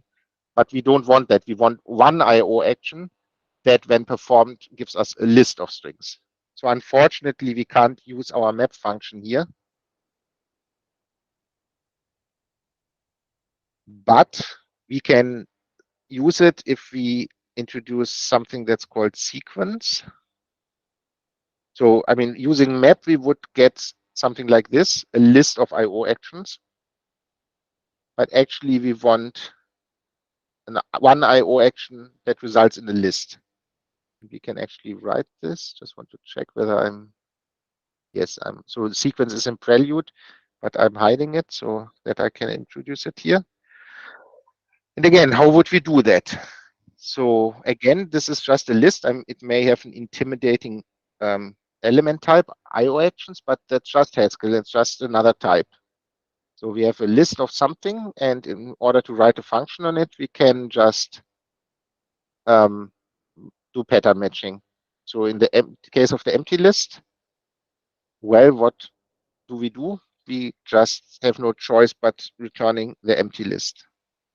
And if, on the other hand, we have one action and a bunch of other actions, then we'll do exactly what we did in the ask questions. So we perform the first action, get a result X. We recursively do sequence on the tail to get the result of performing the tail of the actions. And we return the list with this head and this tail. And now with the sequence function, we can rewrite our ask questions. So we can call it ask questions prime, same type, string IO string. And ask questions prime is just sequence map ask question. And now we could do the same that I here before with the prime version. And it should behave exactly the same. And it does. Okay, so this is good. So turning a sequence of plans into one plan where the list of results is collected into one list. And actually this is, I mean, as we see here, we do this sequence after map, and that is actually also has a name that's called mapm. So giving a function from A to IOB and a list of A's, getting IO of a list of B's, and that's just sequence after mapf. Sorry, sequence.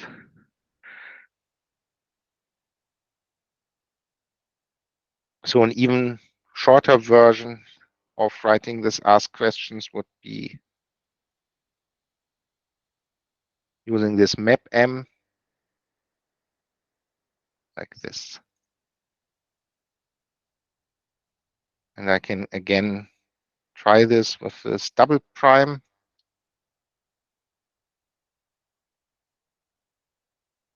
And again, I get the same result. So that's mapm. Okay, instead of double prime on the slides, it's was ask, wasn't it? That a typo? Oh no, sorry, I called it ask question on the slide. It's called ask. Sorry about that. Right. So the moral of that story is that you can still do functional programming, and so you can still abstract like useful patterns. So for example, the sequence and this mapm turn out to be very versatile and useful. And basically everything we have learned so far still applies. So you can still abstract patterns and reuse them and do pattern matching and so on. Are there any questions for this?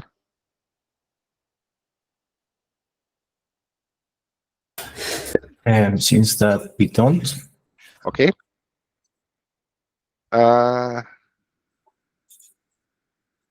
Right, I think, okay. Yes. This is now more, I mean, this is nothing new. It's basically just an example, and also teaching how to keep IO at the boundary of your program. So the idea now is we want to, I mean, think you work in a call center or something and you have to, or whatever for some stupid like promotion or whatever, and you are supposed to phone people and then ask them questions. And then depending on their answer, it's yes, no questions. And depending on their answer, you may ask them follow-up questions, or you may give, well, let's say it's maybe not you working in call center. Imagine that it's some sort of phone computer, like an airline or so, that people ask, and then it automatically tries to give you an answer. So some simple information system, whatever. So the idea is the system asks you questions, yes, no questions, and you answer yes or no. And then depending on your answer, there may be follow-up questions. So it's like a tree of questions. And then at some point you get a result. Okay, and I mean, of course, in the end, that will, I mean, the idea is that we have a program that does this interaction. So it prompts you with a question, you answer yes or no, then it maybe gives a follow-up question or gives you the result. But before so there will be side effects involved. But nevertheless, if we model that, we just start completely pure, so no IO inside. And the idea in this case is to start with this interaction type. So we define this type, we call it interaction. And there are two ways. So either we want to ask a question. So let's call the constructor question. And it takes three arguments. So first a string, that's the question itself, and then recursively two interactions. One if the answer to the question was yes, and another one if the answer to the question was no. And like this, of course, there would only be infinite interactions because it's recursive and there is no base case. So as a base case, let's say you are happy, you don't need to ask any more questions. You can give a result, and let's say that's also of type string. And we can derive show e chord just because we can. Okay. And now, I mean, no IO inside, right? Just a data type, plain vanilla data. And even now we can already define example interactions. So like this one, it's called pick in the slides. So here the idea is it's an interaction that should help you find your ideal programming language.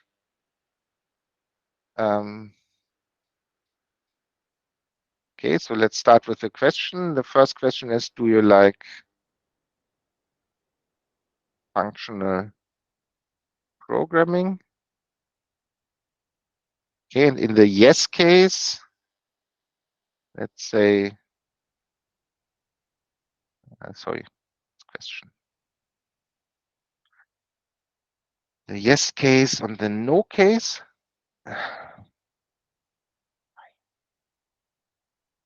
So in the yes case, we want to ask another question.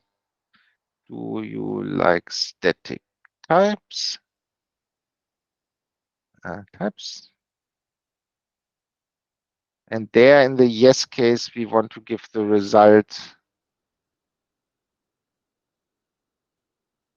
I mean, I will never understand why in this example it says OCaml, not Haskell. Let's change that and say Haskell.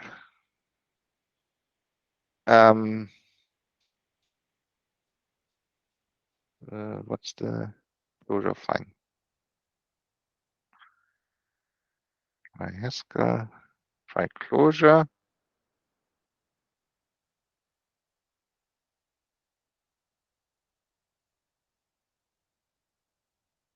Okay, and in the no case, so if the answer was, do you like functional programming? No, then let's follow up with another question.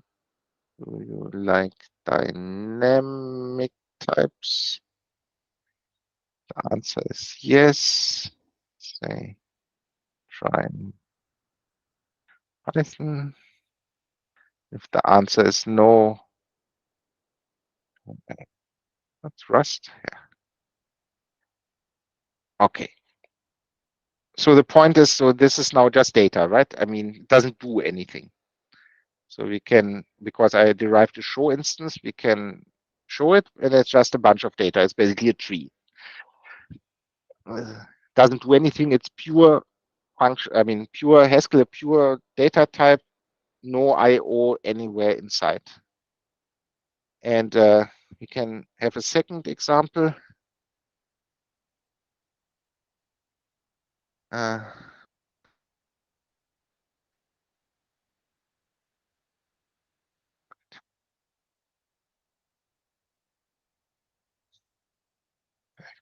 So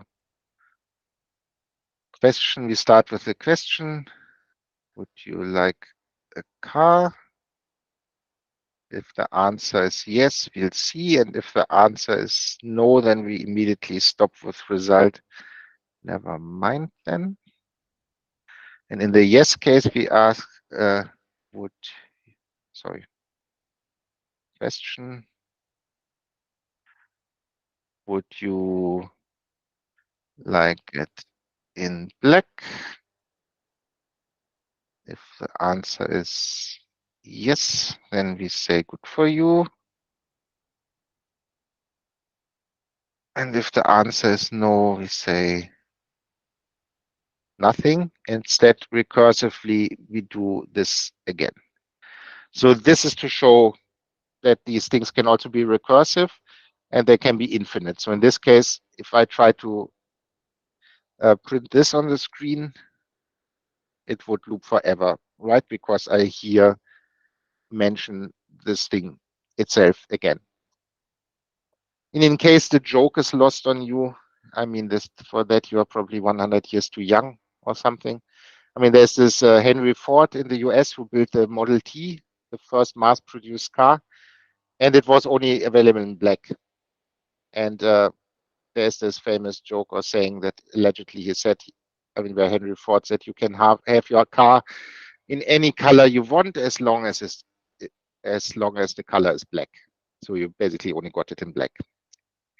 Anyway, so that's just two examples of this interaction type. And now, of course, we would like to actually write somehow that takes such an interaction and then does the interaction with the user. So prints the questions or the results on the screen and waits for input from the user. So as a helper function, we write this ask yes no IO bool. So the idea is it will ask, just check. Okay, it gets a question, asks it, and then waits for a yes no input. Let me just see how that's written here. Okay.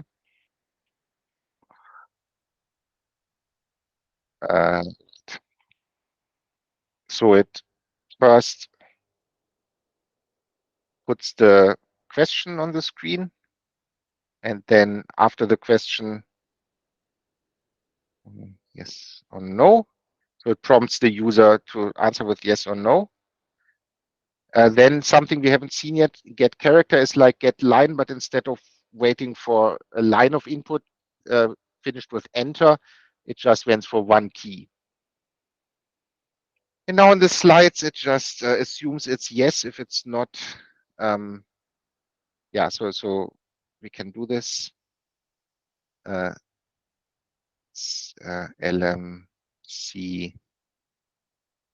Yes.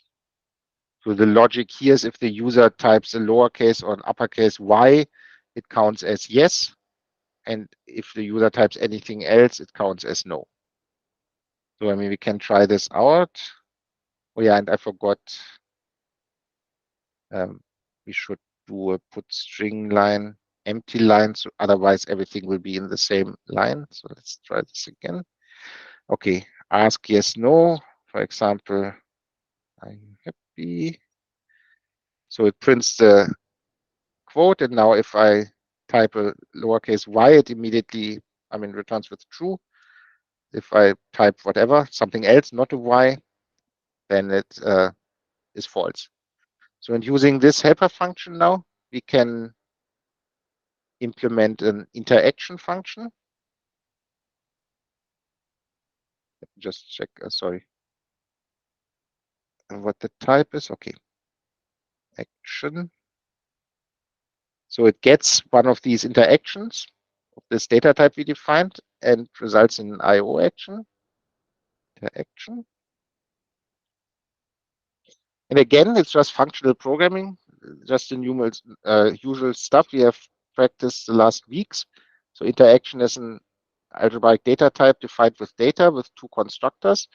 So we should have two cases, two equations in our interaction here. So let me start with result. So if it's result, then all we do is we print the result to the screen and we are done. Now the more interesting case is question. So it has three arguments, question, and then what to do in the yes case and what to do in the no case. So, and we have our helper function, which poses a given question. So we can use that helper function now with the Q. So the B will now be true if the user answered yes, and false if the user answered no. And now we can just, if B, then we recursively call interaction with the yes branch of our interaction tree, and otherwise we call the no branch of our interaction tree. Now we can reload. And now that stupid import happened because of my editor not needed. Okay, so now we can try it out with, we had 2 examples. So let's try this kick first. So let me scroll there where we had it defined here. So see, it starts at, the top level was a question, do you like functional programming? So I'm presented with that now. If I type yes, then now it follows up with this question here, do you like static types? And if I say yes again, it arrives at this try Haskell result. I do this again, and let's say I don't like functional programming, and I do like dynamic types, it arrives at the try Python. And now if I try the Ford interaction, which recall this Ford is actually an infinite tree because it recursively contains itself as a subtree, but that's no problem whatsoever for Haskell because of laziness. So it just starts, would you like a car? If I say no, then I'm immediately done and it stops. So let's say yes, and it says, would you like it in black? And if I say yes, it also immediately stops with good for you. But now if I say I would like a car and I would not like it in black, it just starts with the top again. And now, until I finally cave in and say yes, and then I take a black car. So we can even potentially this is like could go on forever, right? It can loop forever. And that's perfectly fine in Haskell because of laziness.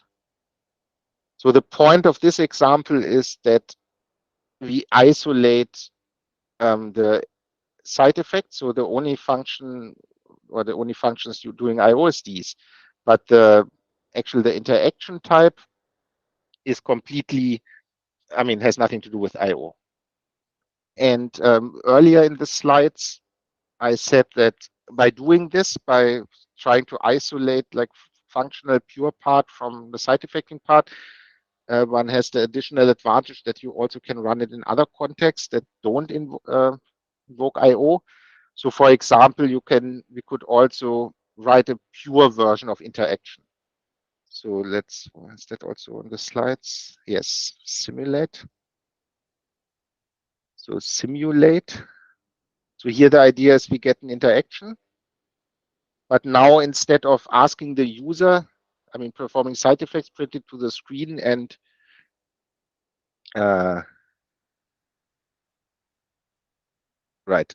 printing to the screen and asking the user explicitly, we just give the list of yes/no answers as an argument to the function already, and the result will be a maybe string, and that's a completely pure function. So no I/O anywhere. And so let's write it. If we start with the question constructor this time, so we have the question, the yes and the no branch. And if and now we have this list here. So there are 2 cases for interaction. It can be a question or result. And we have 2 cases for this list of answers, can be empty or not. So if I don't know how it's done on the slides, it doesn't matter. So if we have an empty list, then we are stuck because now we would like an answer to our question, but we don't have any answer given anymore. So in that case, we have no choice. We must do nothing. And in this case, also, we don't need any of these. Okay, so now let's look at the case where we do have an answer. And now, I have 2 ways I could, or many, let's say it starts with a true and then other answers.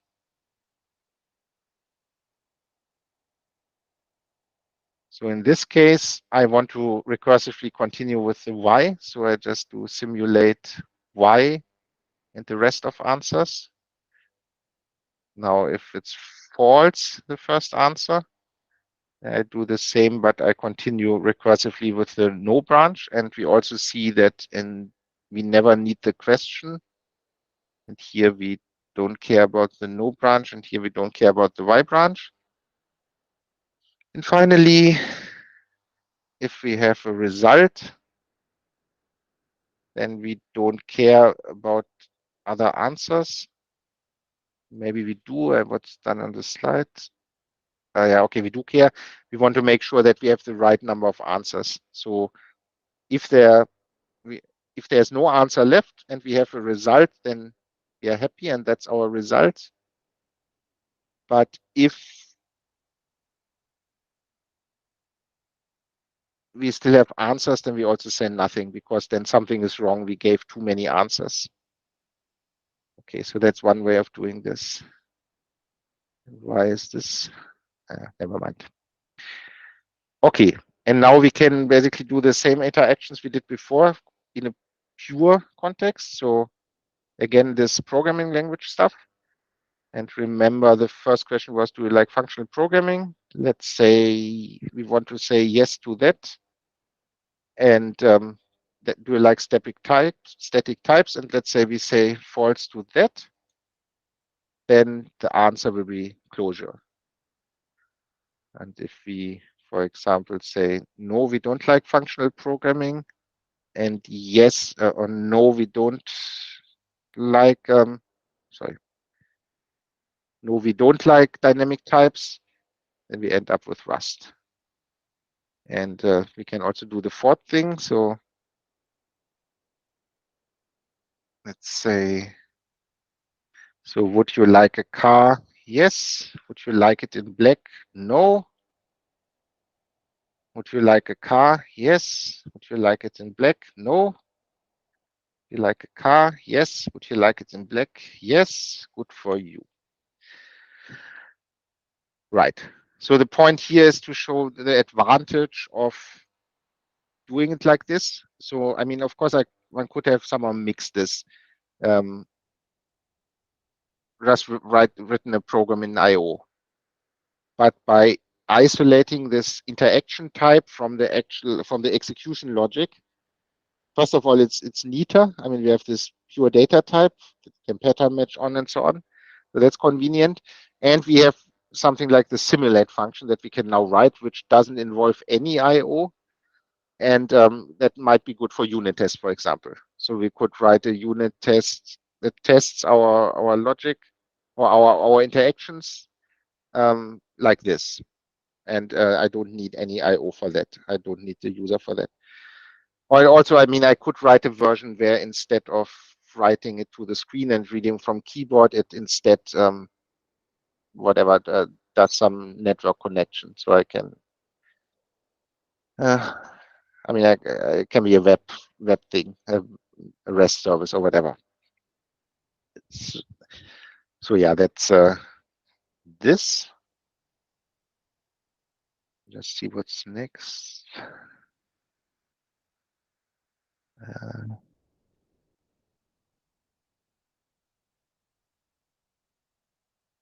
I just want to see what.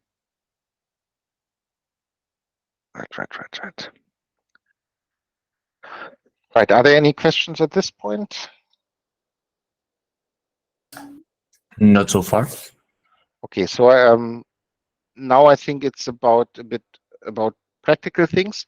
So I mean, theoretically, the most important thing is these combinators, the bind in particular, and do notation and so on. But of course, that's one important ingredient for you to write programs, that you must have means to combine simple things to more complex things. So with just a handful of ingredients like getLine and putStringLine, we already now can write interesting programs using these combinators, bind and so on.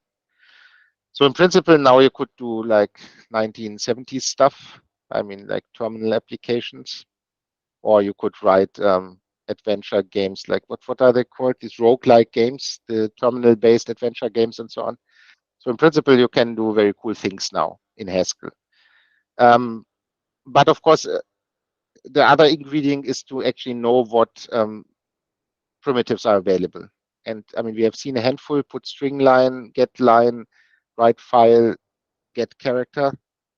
And of course, there are lots of others. And in this section of the lecture, we want to show some file-based stuff. So we already talked about write file. There's also read file. So it gets the path and then returns the result as a string. So I can easily demonstrate that in the REPL. So for example, I can do read file io.cabal, and I get the result of my cabal file as a string. Then there's also so-called handle-based IO in the module system.io, which is part of the base libraries. So they are like the ones we already know, like getLine, putStringLine, but with a lowercase h in front. And this h is a so-called handle, and the handle can be standard in, standard out. So standard in for terminal, standard out for the screen, but it can also be a file handle. So I mean, we saw putStringLine before, and you can, and which wrote a line on the screen. But with h putStringLine, and if as handle you take standard out, it will be the same as putStringLine. But if you take a file handle, it will write the given string not on the screen, but into that file. And h is end of file checks whether you are at the end of the file. So as an, and then there's a function called with file. So let's unpack what that does. So first it takes a file path. So that's the path to the file you want to do something with. Then it takes an IO mode, and the definition of IO mode is here. So there are 4: read mode, write mode, append mode, read write mode. So as I mean, I hope that's self-explanatory. So read mode will open a file for reading, write mode will open it for writing. And if it already exists, it will basically delete it and like overwrite it. Append mode will open a file for writing, but not overwrite it. So append at the end. And read write mode will, I've never tried that actually, but it probably will allow you to read and write, obviously. And then we can implement something like read file line by line. So I just want to see whether I have that. Rather than type it.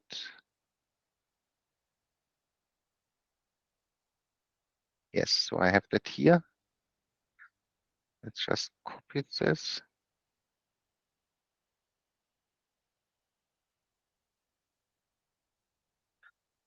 Sorry.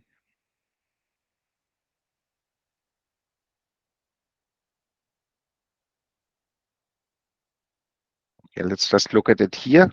I think that's the same on the slides.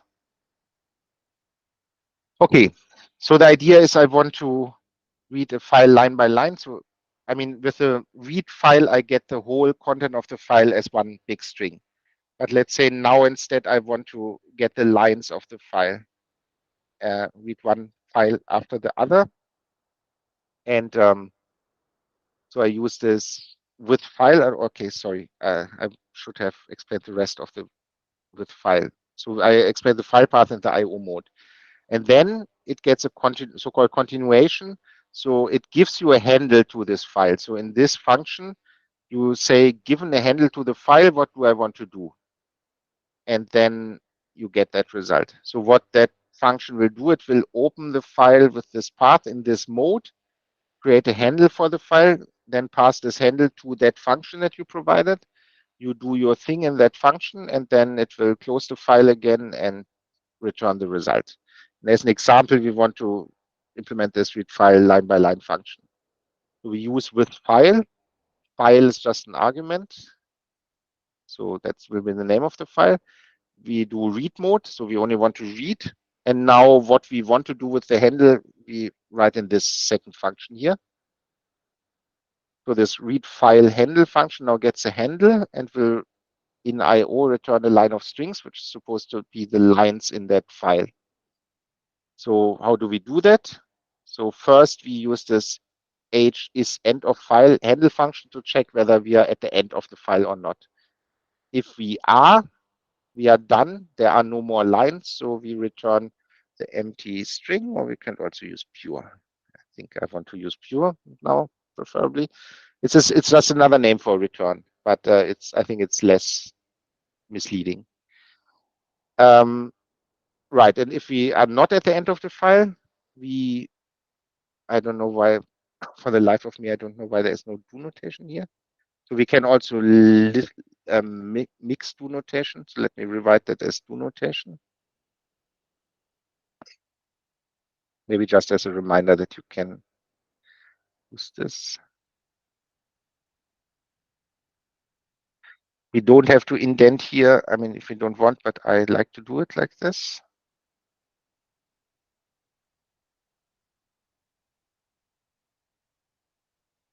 And I also don't like parentheses. And what is now the issue? Oh, yeah. Right. So again, once we have the handle, we check whether we are at the end. If we are at the end, we just return the empty list of lines. If we are not at the end, we read one line using this hgetLine and the handle we have.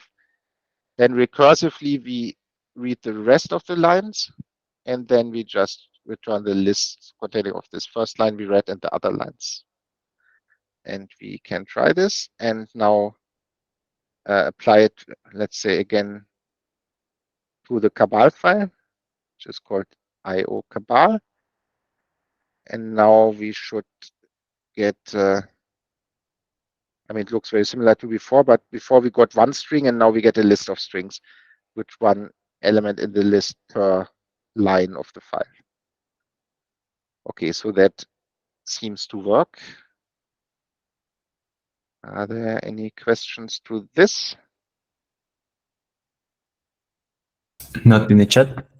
Okay. And then there's just a warning that both this read file and the read file line by line are problematic for various reasons. And depending on how far we get with Haskell in the course, we will learn better ways to process that. But nevertheless, we saw it works in principle. And the last chapter is exceptions, but maybe we should have another break, maybe until 35, and then do the rest here. Okay. Okay, then let's do that. Thank you.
Okay, should we continue?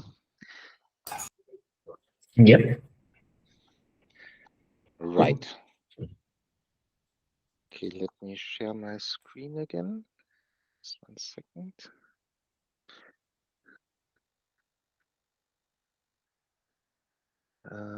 Okay.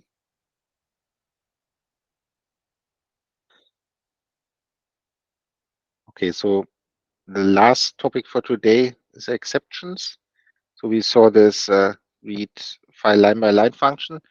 Let's now, and I tried it here on io.cabal, but now let's try it on does not exist on some arbitrary file name. Now I see I get an exception. Does not exist with file does not exist, no such file or directory. So let's talk about exceptions. And we saw that exceptions in pure code can happen. I mean, we can have infinite loops, or we can explicitly use this error function, for example. But they are bad. And I mean, one reason is it's unclear when or if they will be triggered. So therefore, it's unclear when or how to best handle them. So I mean, we saw this example before due to lazy. I mean, if I have something like error boom, I mean, that gives an exception. But if I, for example, do something like true or this won't be triggered. Due to laziness, it will never be evaluated. So this exception will never happen. So if I have an exception somewhere in my pure code, then whether or not that gets triggered and when it gets triggered depends on when that will be evaluated, and that depends on the rest of my program. So sometimes it might never be triggered, other times it might be triggered at various places. So this is very unpredictable. And therefore, if at all possible, one should avoid exceptions in pure code. And luckily, most of the times we can avoid that. So for example, instead of just running into errors, one can often use something like maybe. So for example, I mean, there's a function we haven't talked about yet in the prelude that's called head, and given a list, it produces an A. And actually, from what we learned about parametricity, we already know that this can't possibly be a total function, because if this is the empty list, how on earth where on earth must the A come from? I mean, we don't know anything about this type A, so because that's polymorphic in A, so it can be any A. So the only way to get an A as a result is to take an A from the input. So if it's a non-empty list, fine. But if it's an empty list, there's no possible way I can produce an A. And what this function is supposed to do is it's supposed to give you the head of the list, so the first element. So if I do something like head Haskell, then it gives me the character capital H. But if I do head empty string, actually wonder, then it crashes with empty list. So a lot of people are upset that this is in the prelude. So most people consider that bad style. And this remark with maybe, so I mean, what probably should have been done is instead do a save head function, which given a list gives us not an A, but a maybe A. So in the empty list case, we can just give nothing. And in the non-empty case, we can happily return the X at the head. And then if we use this function, save heads Haskell, then we again get our capital H, but if we then we just get nothing. So this is almost always preferable. So one should always use something like this, maybe also in pure code. So it's very bad to rely on exceptions in pure code. However, in the case of I/O, the situation is different because of the way these plans work, these I/O actions work. it's not like in pure code where we don't know when something gets evaluated. We know exactly in which order these IO actions are performed. So it's much more reasonable to know and to how to handle them. And one way of handling them is, and besides, I mean, in pure code, there are not that many things that can go wrong. But of course, in the real world is messy. Lots of stuff can go wrong. I mean, files cannot be there, or they can be corrupt, or network connections can be interrupted, or hard drives can be full, and so on. So in the module system.io.error, there's in particular this function catch IO error. It takes an IO action with result type A and a handler, which has as input an IO error. So that will be stuff like file not found. I mean, we can ask for that actually.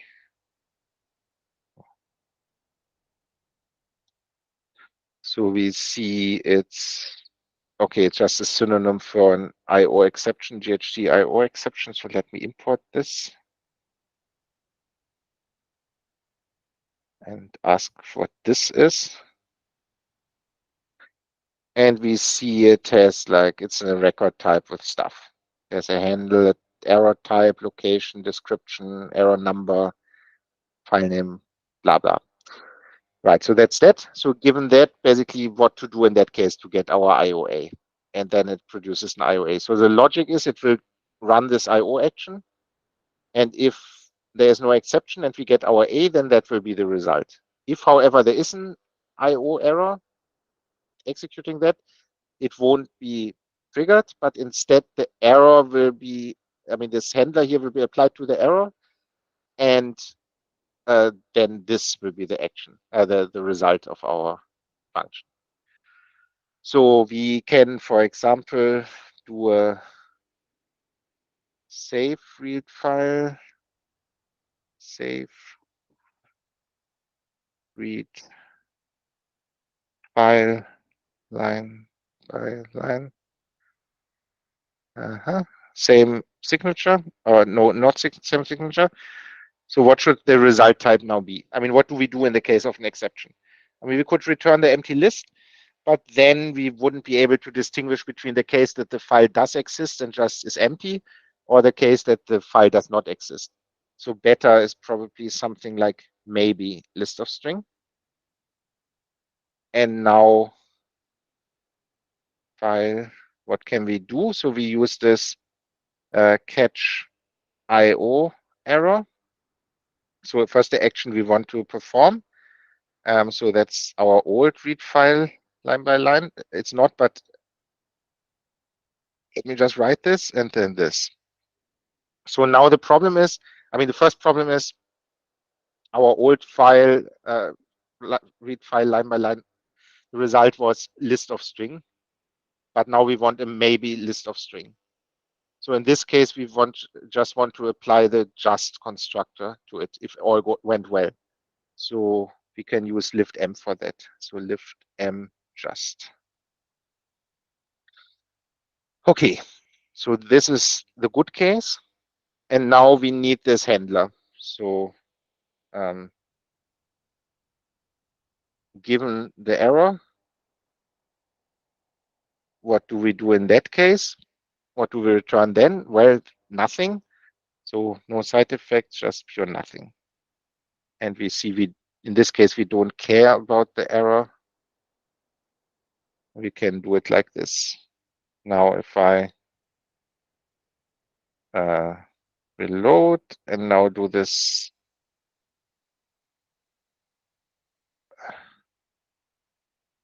first, the one that does exist. Now, but now the safe version. Then I get the same as before, but now it's wrapped in this just constructor. If I now do something that does not exist, then I don't crash and I get nothing. So the error was handled. One might argue that it's maybe not a good idea to just swallow the error. So if I want, I mean, of course, there's lots of stuff I can do. But for example, what I could do is instead of maybe return either string. And so in the good case where it succeeds, now I use the right constructor. And in this constructor, in this case, I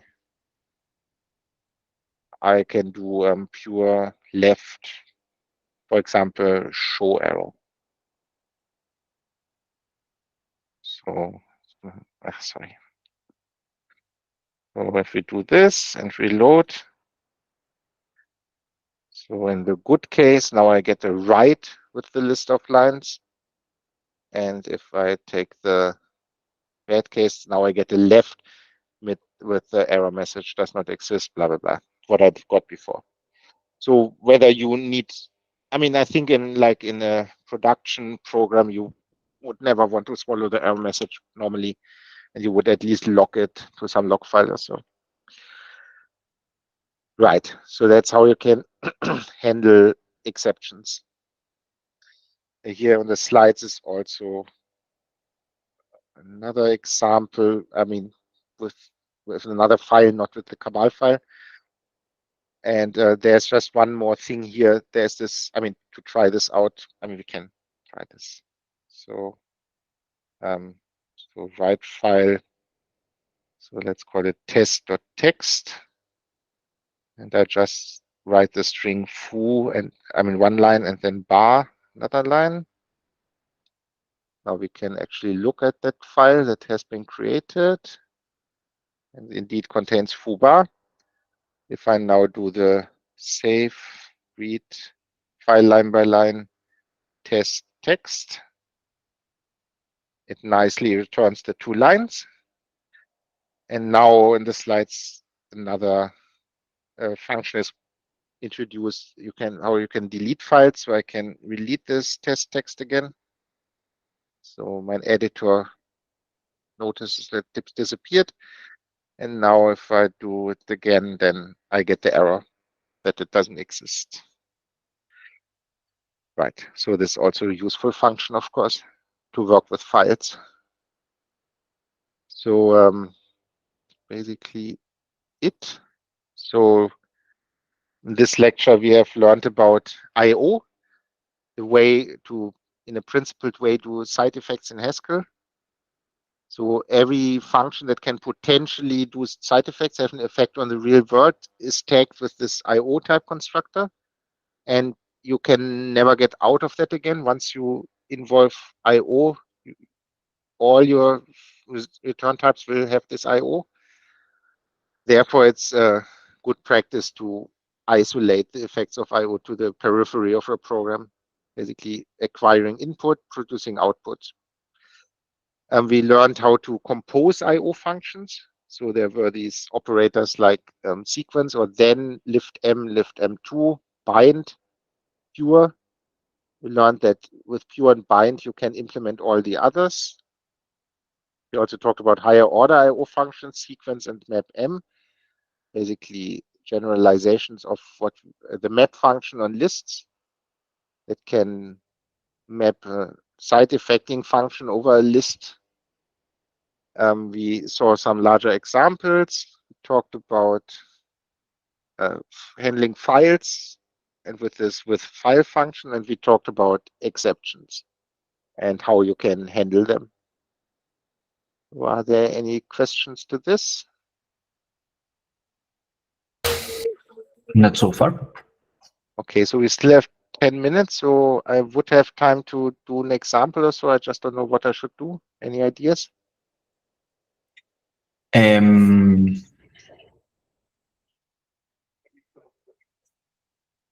Should we define some prelude functions that use I/O, maybe? Yes. Which one, for example? Thinking about it. You mean some of the monad functions specialized to I/O, or? Yes, for example. Let's see.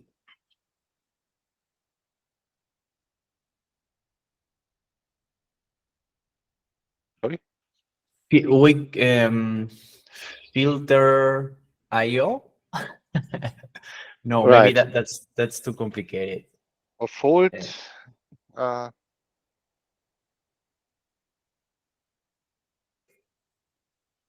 Let me think. No one has any questions, just in case.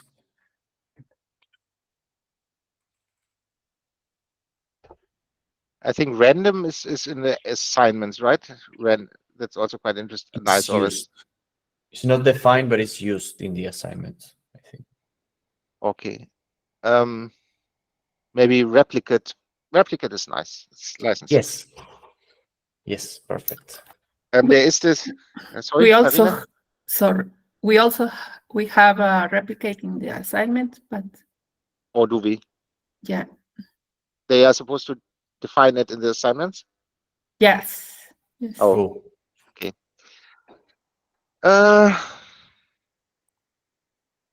Then I mean, there's forever. What else? I think we explained forever later for the networking, but maybe we could like define it now just for IO. Oh yeah, yes, I think I have an example. I mean, one of the things I always do. I mean, Hello World, of course, is like tradition. If you learn a new programming language, you always do Hello World. But that's like often too simple. So one thing I always try to implement when I learn a new programming language is this, I don't know what it's called, guessing game or so. So the idea is you think of, somebody thinks of a number between 1 and 1,000, and then the other one tries to guess it. And if he guesses, it's fine. And if not, then you say whether my number is higher or lower, and then tries to guess it, so that we can implement this. And actually, we can also do this as an executable. I hope I can do that in 10 minutes, but I should be able to.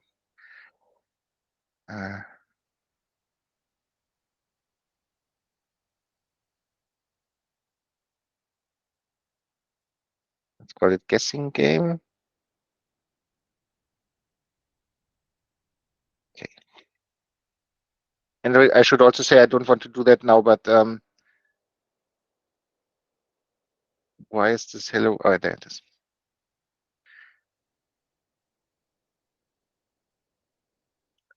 Normally, one doesn't write a lot of logic in the main function. I mean, often one just calls a function that's defined in the library, and all the stuff's in the library. But maybe now I can do it here. So first of all, I always like to start simple to see whether everything is wired up correctly. So let's do this.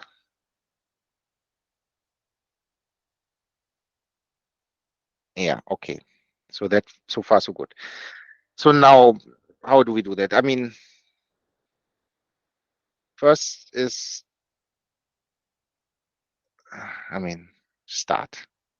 Please think of a number between 1 and 1,000. Okay, and now maybe we want to wait for the user to just press enter to acknowledge this. And actually, we don't care what, we just want the user to press a key, basically. So we can also do this to immediately forget the result. Okay, so now what? So now we want to, like, each time ask the user, we want to make a guess. And then if we are correct, we have, it's good. And if not, then we want the user to say whether his number is higher or lower, and then we want to iterate. So that's like a helper function. And the way is, to solve this, or how you play that, is you always like know what possible range there is. So let's define a helper function. Go. And that takes two ints, one for the lower bound and one for the upper bound. Low, high. Okay, and in the beginning, we only know it's between 1 and 1,000. So we can start like this. Right, so we start by guessing. So what do we guess? Well, we can guess anything in between here and there, but I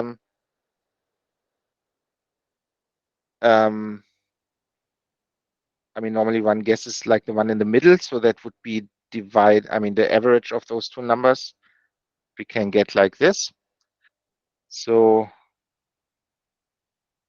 and my guess is show guess.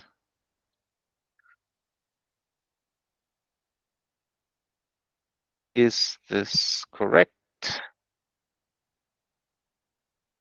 So now I would actually like my yes, no function. So I could copy paste it, but to demonstrate, I can also here make this depend on the IO module.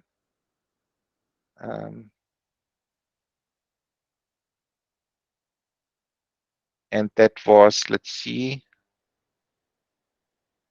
it's a bit unfortunate that it's called IO, but that should be fine. So I mean, there we earlier defined this ask yes no question. Right. So I can import this here now. So I can use that. Ask yes no. No, sorry. Ask yes no. Is this correct? And I don't need this yes no because that was part of the yes no question.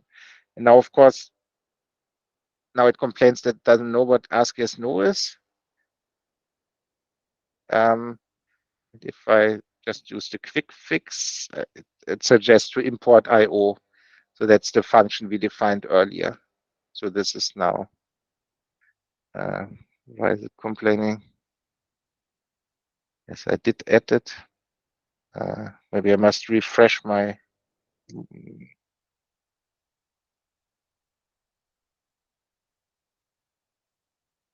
This should actually be okay. Hopefully. Anyway. So now there are two cases.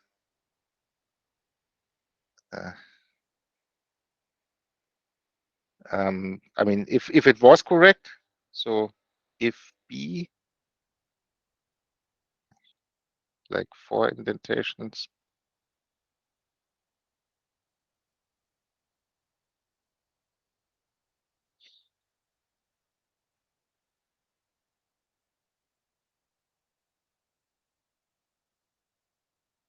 okay, and if we didn't guess correctly, then we want to know, the dollar is not necessary here, then we want to know whether our number was too high or too low.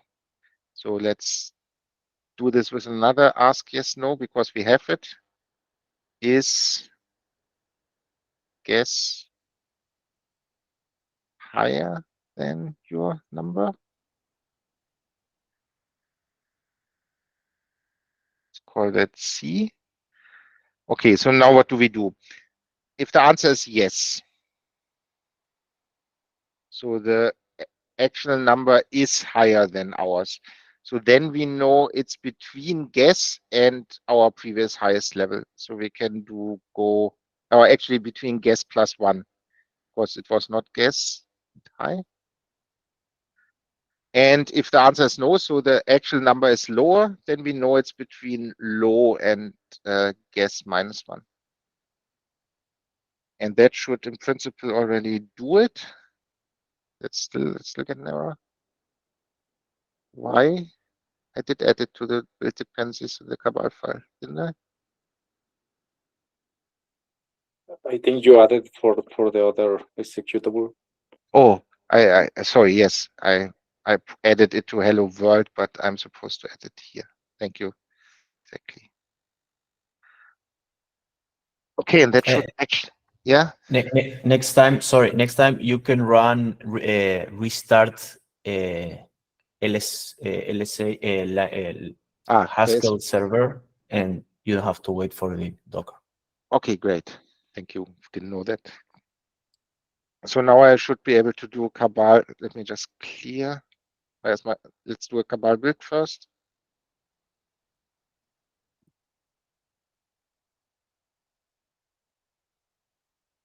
Okay, just clear the console and do Cabal run, or I can do Cabal install, why not? I mean, we have that now. Guessing game.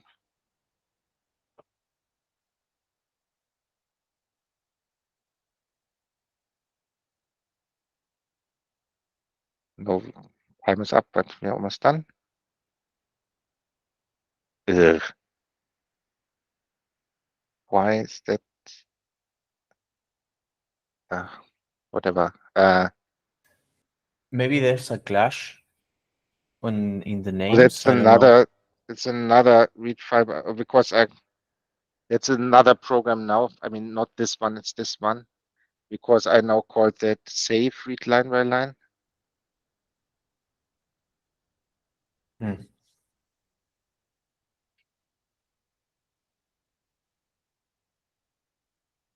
So this has nothing to do with what I was doing now. It's an example I didn't even show you, but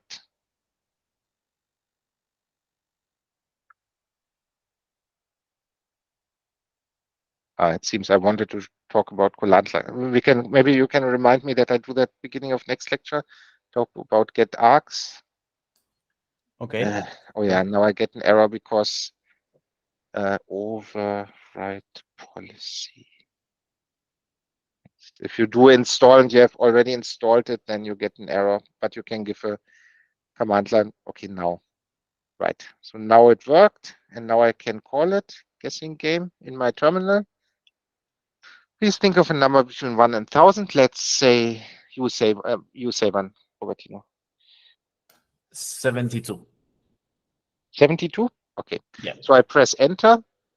My guess is 500. Is this correct? No. Is 500?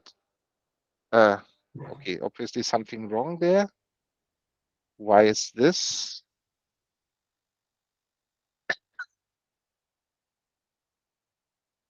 Any idea why that is? Sorry. Let me try it again. So I pressed enter. Is this correct? No. Enter. And now for some reason is 500 higher. It doesn't wait for my answer.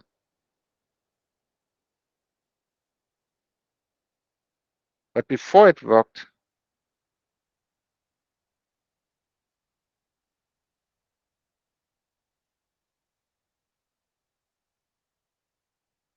I mean, the ask yes, no was working just fine earlier.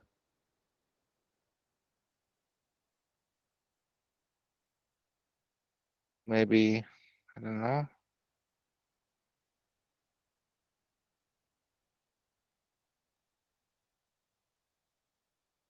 Could have something to do with buffering and stuff. Because sometimes it behaves differently in the REPL and if you actually run it with line buffering and so on. Let me try again one more time. No, wasn't that.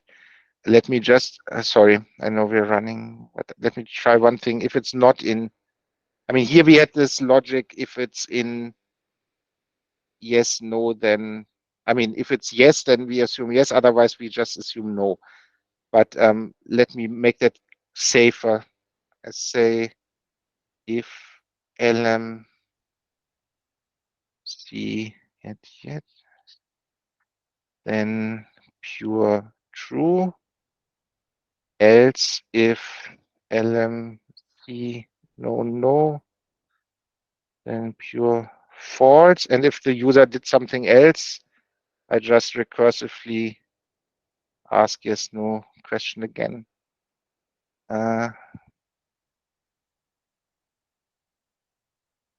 Okay.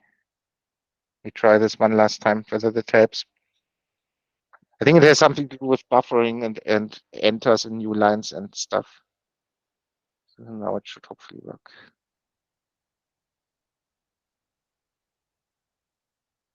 If not, then we can do that next time. So yes, it's not correct. No. Okay, now it asks the question one. Okay, fine, but now at least it waits for my answer. So you said 72. So 500 is not. So it is higher than your number. So yes. Okay, and I obviously made a mistake there in the logic. Because now it should ask a lower number. So this was wrong. Is that higher than your number? So I confused the two. The two cases, obviously.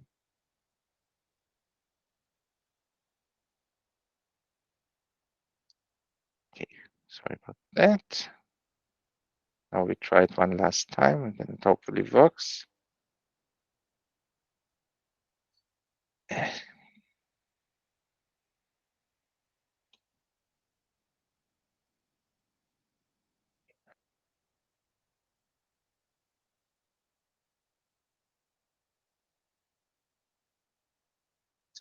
So is this correct? Nope.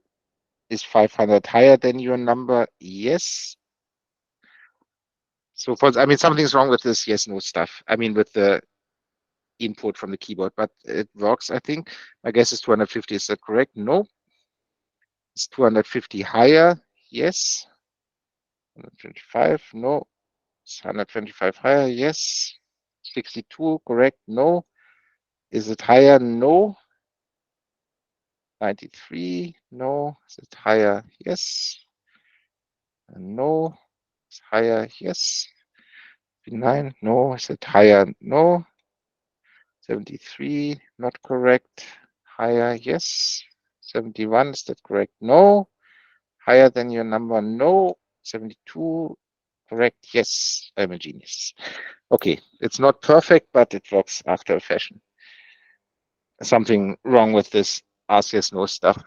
For some reason, it always immediately gets one character for whatever reason. And probably the enter. I think the enter from this is, I don't know, whatever.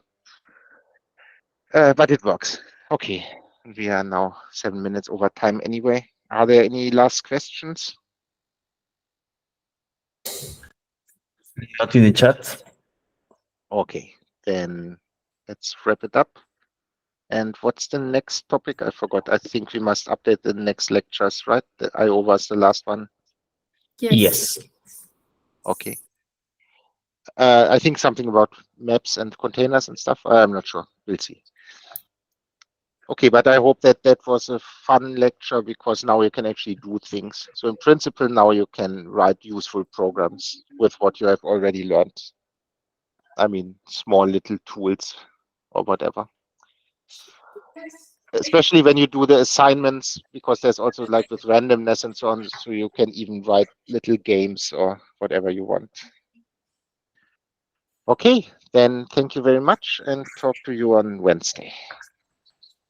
Okay. Bye, everyone. Bye, everyone. Thank you. Bye. Thank you. Bye.